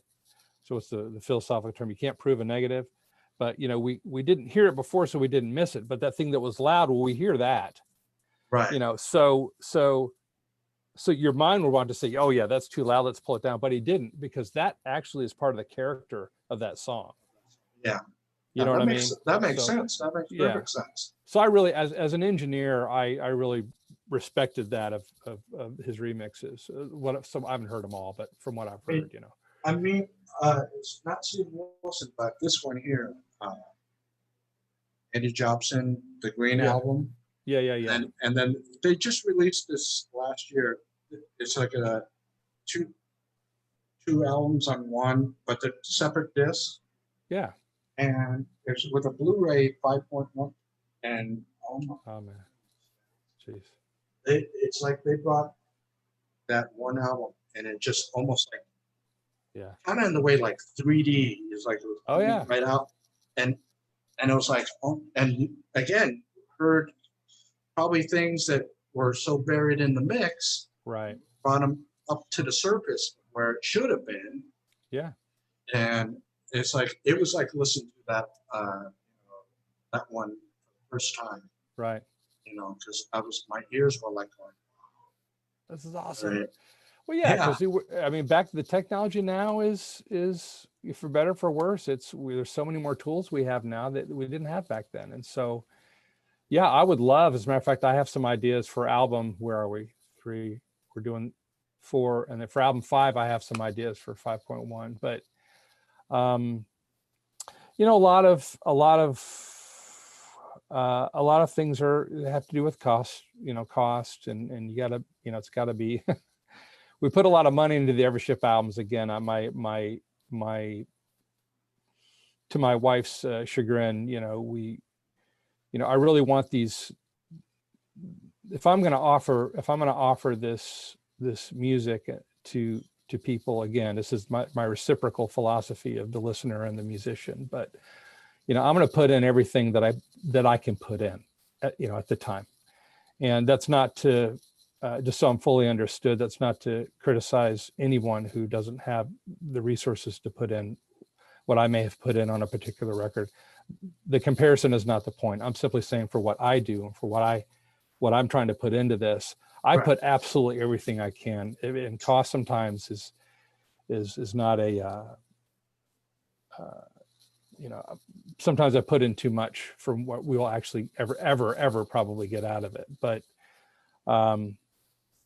I would love to do, like I said, vinyl for albums 2 and 3 and all of them, but it's very expensive. And until we can get some new fans, you know, more fans that we know will buy the vinyl, I'd be happy to do it. But the problem is the way I do vinyl. I mean, you know, I do it unfortunately expensively. I go and remaster it. You know, I like it on the heavier weight, and, you know, I like to put a little bit more into the artwork. I mean, it's important to me to, when I put something out, to put out the absolute best thing that I can put out. So, but it takes money, and we're an independent label, and, you know, we do the best we can. But so hopefully we'll get more fans, and there'll be more of that kind of support, and we'll have enough people to do some of these really cool, you know, projects that I would love personally to do, you know. And when did you say Act 2 is coming out? Act 2 should come out next year. Next year. Yeah. We just released Act 1 about 2 weeks ago. Okay. So you don't want to. It's hot off the press. Well, we're tracking Act 2 right now, so we're a ways away from releasing it. But it's written and demoed. All lyrics are done. You know, everything's done. So even the artwork has been done. We've done all the artwork for both of them at the same time. So it'll be queued up to go for next year, and then we'll probably take a bit of a pause and try to focus on live a little bit. You know, depending on, you know, what we can get going next year, and then I've got bits and pieces of the 5th album already demoed from back like 2009, you know, and I'll finish curating that one probably next year, and then we'll start recording that one, you know, probably in 2024, and put that out maybe in 25. And then we'll see kind of where it goes from there. I hope, you know, you get about 5 albums in, and you really hope that you're kind of going to know whether it's going to fly or not, you know. And that's, I think, probably will be a decision for me at that point, whether to keep going or whether to say, you know, here's what I got, and this is kind of what's going to have to live, you know, for Evership. Well, it's like, you know, I interviewed this musician, Robert Berry, and he did. Yeah, I know Robert.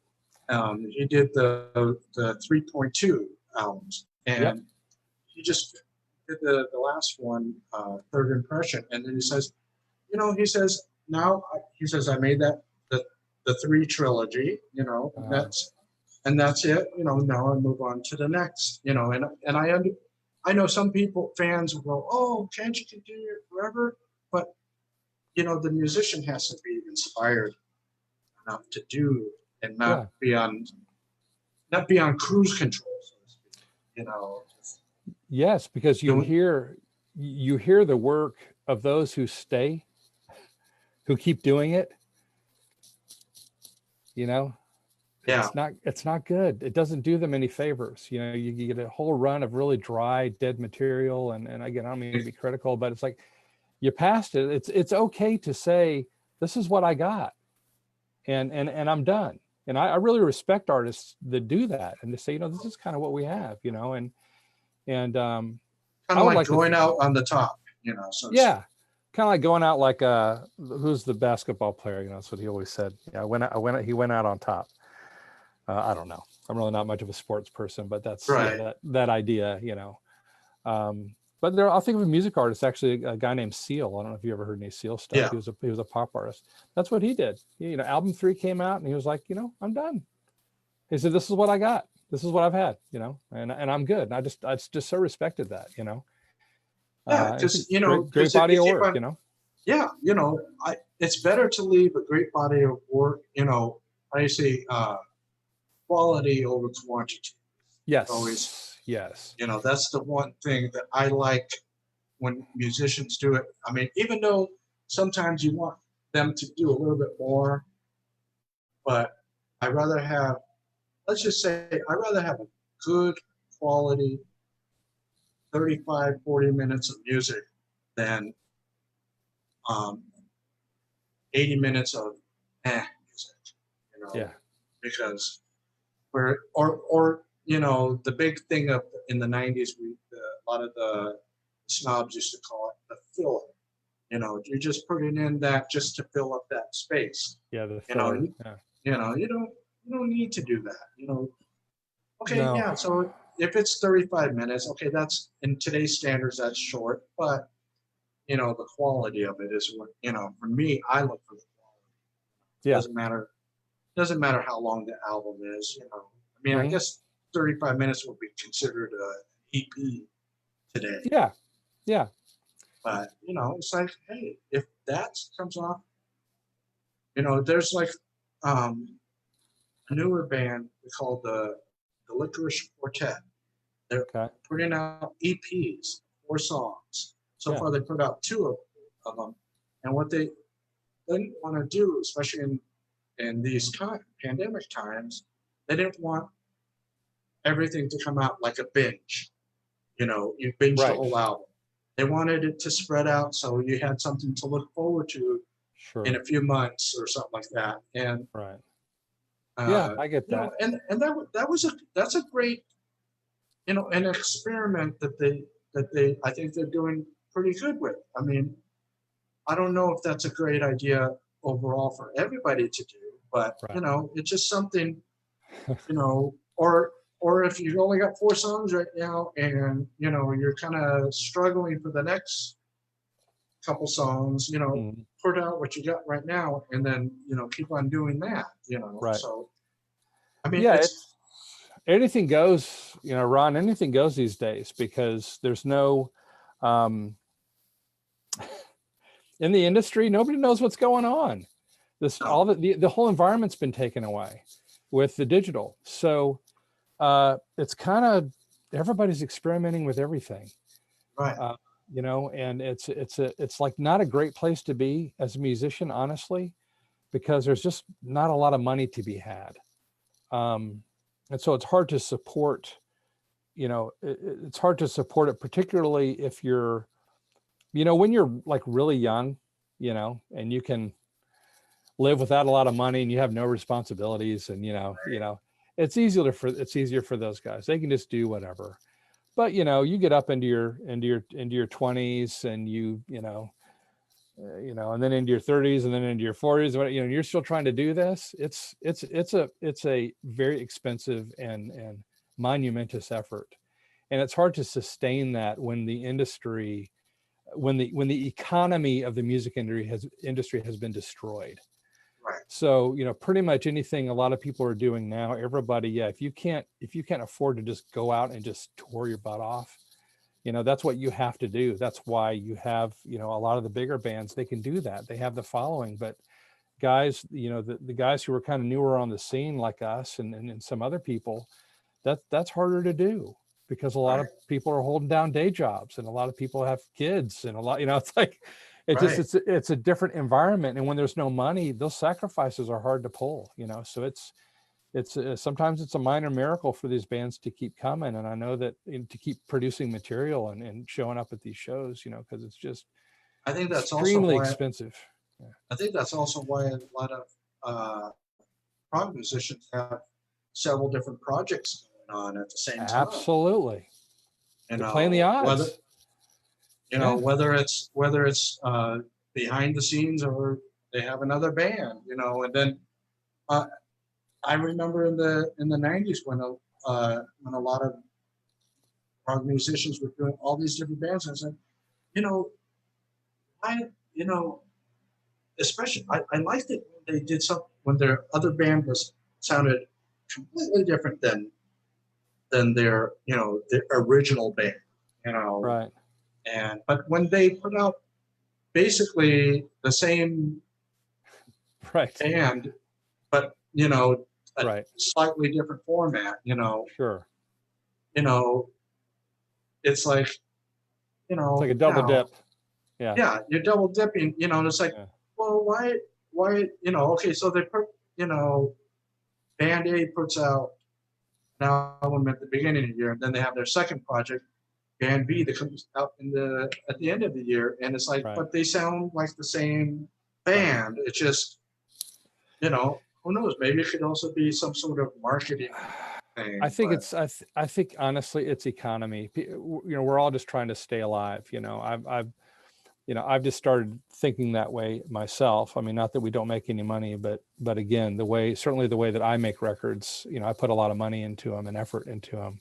Everybody puts effort into what they do, but like I said, I could hire an illustrator to make an album cover. I don't have to do real artwork and build sets and put costumes. I don't have to do all of that, But right. that extra money, it's, I know I go into that knowing I probably will not get that money back, but it's important to me to make something again that I want to be. I want to be an art piece. I want to have everything that I want.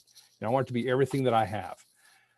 Because my hope is that again the music survives me, because I don't know that I can do this for 20 more years. I'm just I came back to music from a music career early in life. I came back to music kind of later in life. So I've got only so many years, and I've got to chart out what I can do.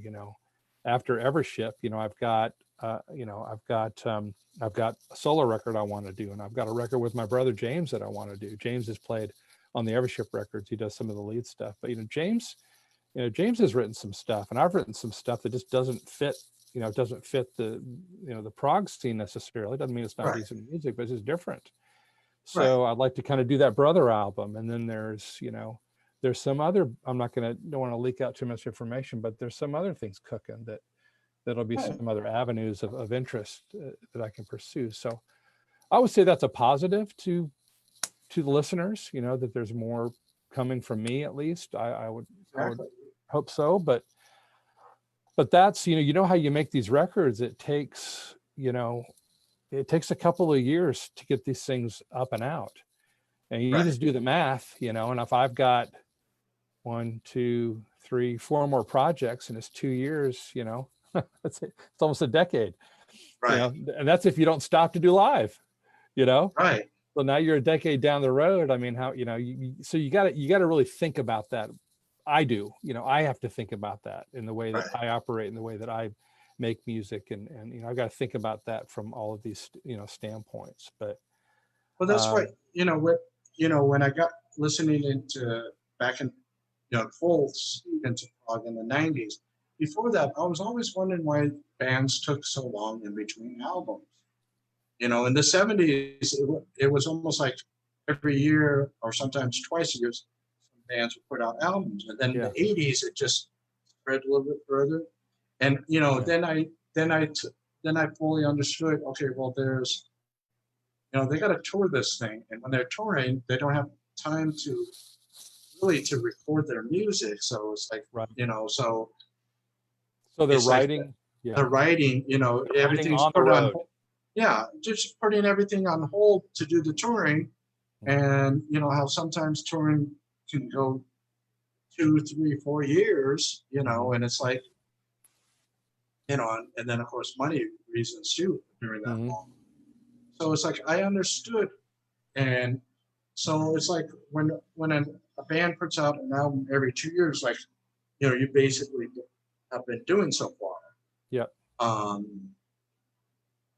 that seems to be, I want to say, the norm. And then if someone's putting out an album a year, then you go, okay, well, wait a second. Maybe that band is maybe a studio only band. You know, that's all they're doing. You know, it's studio stuff. So I mean, so you have the recording artist versus the performing artist, and sometimes you can be both. Right. You know, I always thought Evership is very much Evership is a challenge, because to be experienced, to pull it off live is a significant investment in time of everybody, you know, in the band, and then really the only time it kind of makes sense is on a big stage, because the music is big. If you put it on a small stage, like we've done some small shows, you know, we've done some club shows, but about the only music we can do there is the stuff that's like, we just pull out kind of the harder stuff that kind of hits harder, because that's the only thing. It's the only thing that really properly translates on a stage like that. That's smaller. Right. But it really takes kind of a festival or a theater to pull off, like Isle of the Broken Tree, to really actually,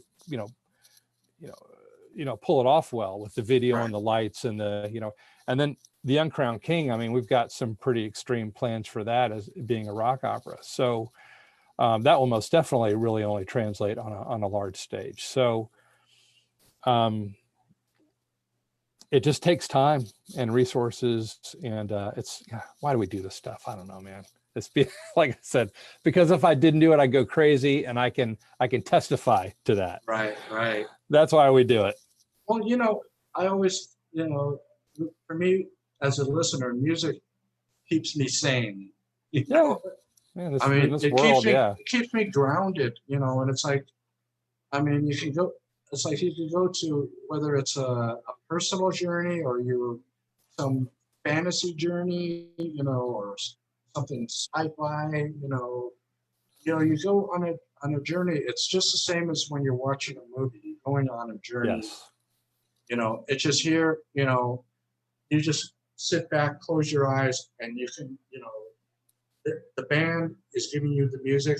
Now, your imagination can tell you where it's really going, where it's going. Right. Whereas on a movie, they're telling you everything. Yes, they're handing it to you. It's more like the difference between reading a book. Yeah, I fully agree with you. It's like reading a book versus a movie, and the music can very much be the same way. It's like kind of right in between. Right. But I know, as I'm telling these stories and I have the musical part, I really am trying to paint on your mind. I really am trying to project an image, and how successfully I do that, only the listener would know. But yeah, you want, I most definitely am trying to not just, rock anybody out or even provide them some kind of emotional experience while that happens. I really am trying to create somewhat of an immersive experience. And that's why I do, in my music, again, being an engineer, sound engineer, and some of my experience in film and sound design, I do experiment with psychoacoustics in the music, and you can hear it with headphones, definitely. But on this last album, tracks like Voice of the Waves and Voice of the Evening Wind, there are definitely some psychoacoustics work that I've done in there, and it should trip you out a little bit. That's my hope. The idea is I'm trying to move you into this other story, which is kind of what the story is about. The pilgrim, this pilgrim is searching for truth, and he arrives at the Temple of Truth, and he has these questions for the keeper of the Temple of the Truth. The Temple of Truth, the keeper tells him to go into this room called the Quiet Room. He says, you're going to be visited by 4 voices of life, and they're going to tell you the story of the Uncrowned King. So each of these, almost like Dickens' Christmas Carol, each one of these voices of life come and visits him and tells him a portion of the story of the Uncrowned King. And what I'm trying to do is, he's kind of like in this Zen state. That's why I have the chimes and the wind and as he meets these voices, because I want to take you, because that's what's happening to him. He's being kind of transported into this story, and so, yeah, there's psychoacoustics there. And then on the first album, I did some psychoacoustics in a song, or really more of a sound effect called Approach. It's at the end of the album. And I did some binaural processing where theoretically the ship, an Evership, what at that point I imagine was the Evership, kind of comes over your head, goes from comes from the foreground in front of you and kind of flies over your head, But point being, I really do try to create an immersive experience that does allow you to go somewhere, within that song, so you really have a nice experience like you would in a film, but it's just all auditory. Well, this is the one everyone's nice.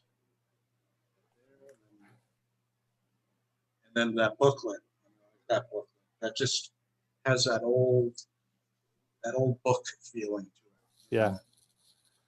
Yeah. I think that's perfect for the subject matter, because you don't want it to look like it's something digital, like a computer or something like that. You want it to have that old, vibe of the classic, classic novel. Yeah.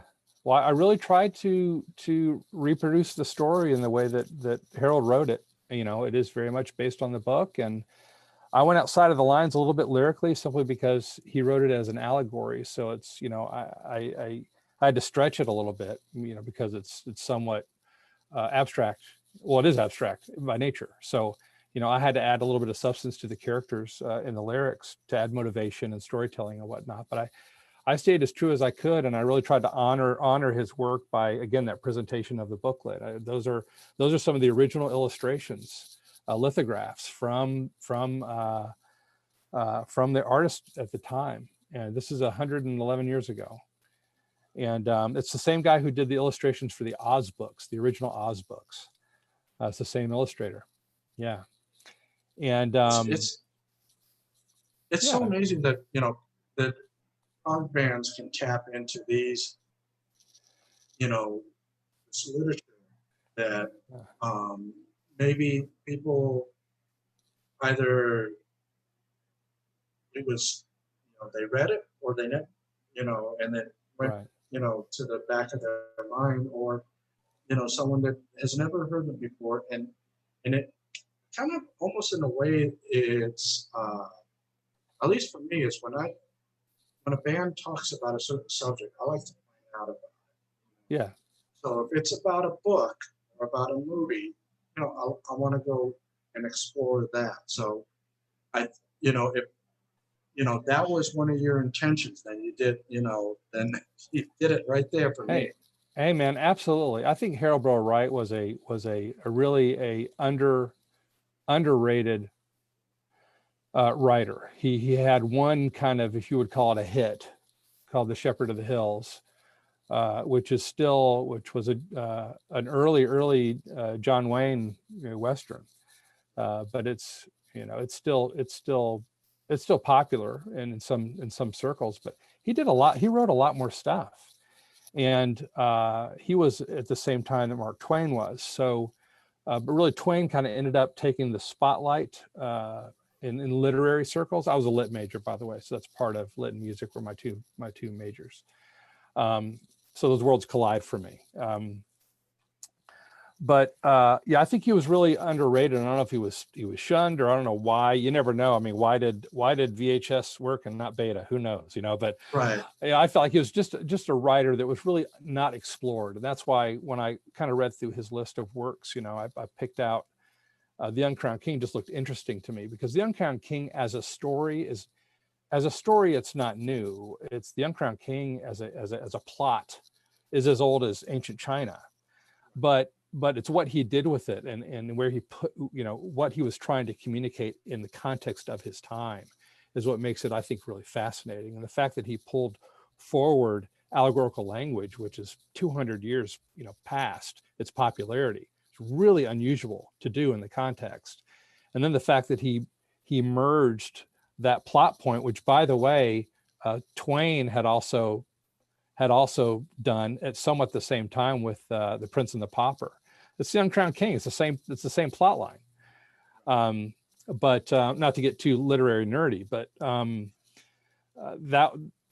just the whole construction of that story, I thought, and then with bringing Dickens forward, which would have been about 40 years his senior, but kind of pulling forward that, I just thought the whole thing was just a brilliant composition. I was like, people got to know about this story. It's just cool, you know. Yeah, and I think, like I said, with the prog bands, they're the people that can bring forth stories that overshadowed or buried, that because it can do so much with these things. It's like, I mean, I think it's because so much has been done. Yeah.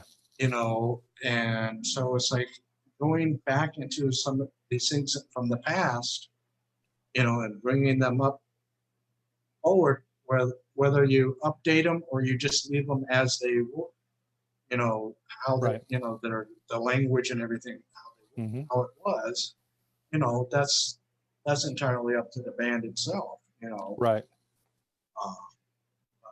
I have a real optimism that prog will gain more followers, and it goes something like this.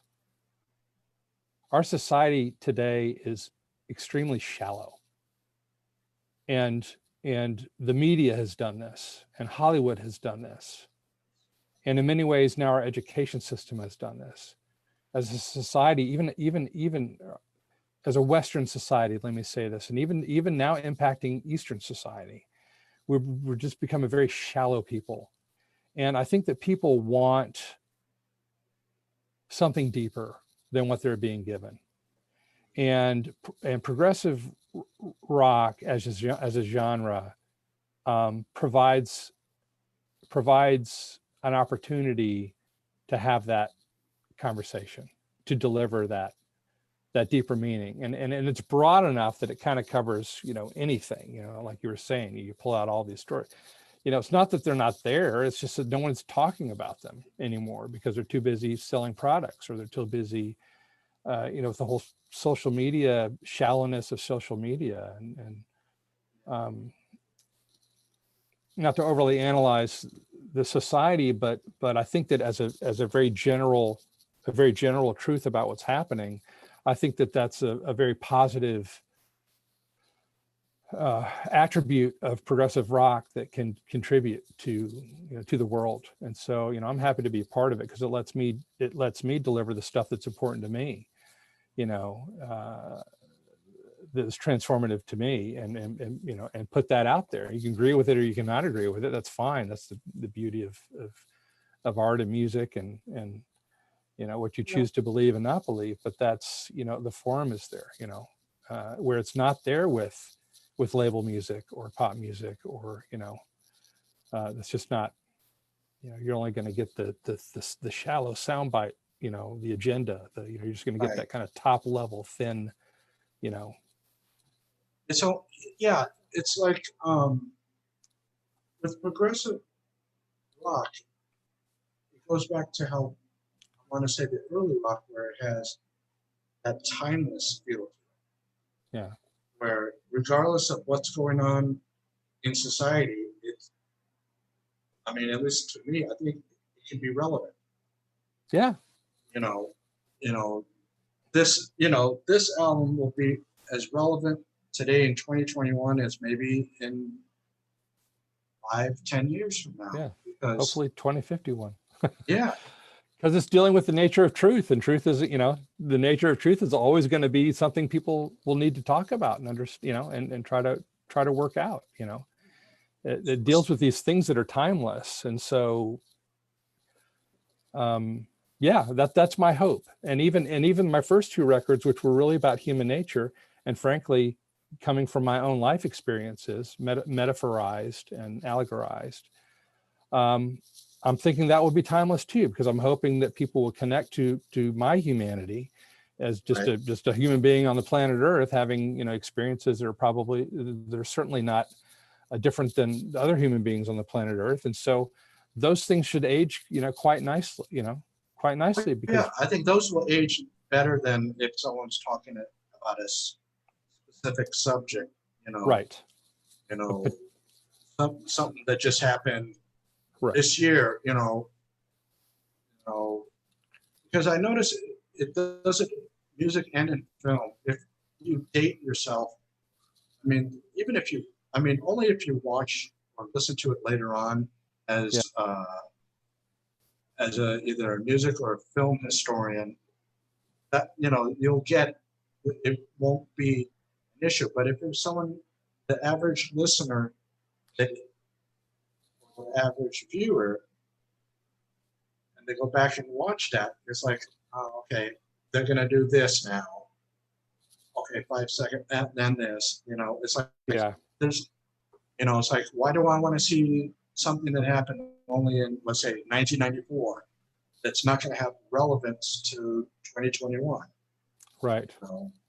I mean, things like that, where it's like you date yourself just talking about something that's happening, especially if someone would start talking about the 2020 pandemic. Right. It's not going to, talking about 2020 is not going to really mean anything to any other year except for 2020. Right.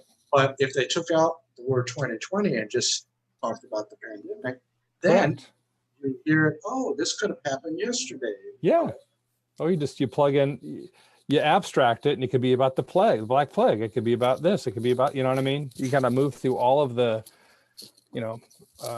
history of viral, anomalies in the world, and yeah, it makes it timeless. Yeah, that's the main thing that I think. Yeah, I agreed. Well, I just want to thank you. Got this I think about a week ago, so I'm still digesting that thing. The other ones have been on pretty much, I would say, heavy rotation, whether it's on my computer or my tablet, wherever it is, I'm listening to, music. That's what those were on, and then of course the car, Yeah.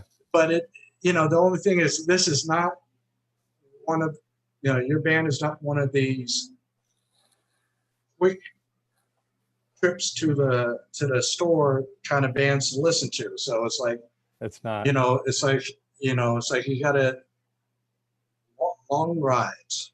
Perfect for long rides, long journeys. Or just stay at home and put them on your headphones and just daydream away. Right. So we've said on our websites and stuff, take the journey. People say that a lot, but it really is true of Evership. You really are. If you're on the Evership, just prepare for a road trip, or for wherever it flies. I don't know. I still haven't figured out what the Evership is or what it looks like, but it takes you on a journey, whatever it is. And yeah. But I'm glad you get it, Ron. And again, thank you for inviting me to this you're welcome. Interview. And thank you. And when the next one comes out, we should do this again. Sure. And sounds great. Update people on that. Yeah. But, again, thanks for taking the time out. On Sundays, to do this with me. Yeah, you're quite welcome. And do my best to Bo and the rest of the guys, Will do. And hopefully maybe by the next time, maybe they can all join in on we'll figure that out as it gets closer what to do. Yeah, we'll work it out. I would have loved to have Bo on. He's there's no Evership without Bo for sure. He's the front man. So but yeah, we'll take a shot again, next year or whenever. And right. And all the links, I'll put them in the description below. So okay, great. Check them out. Yep. And just thanks again. All right. And it was nice to talk to you. Very nice to talk to you and meet you, Ron. Thank you. You too. And you take care. I appreciate it. You too. Bye-bye.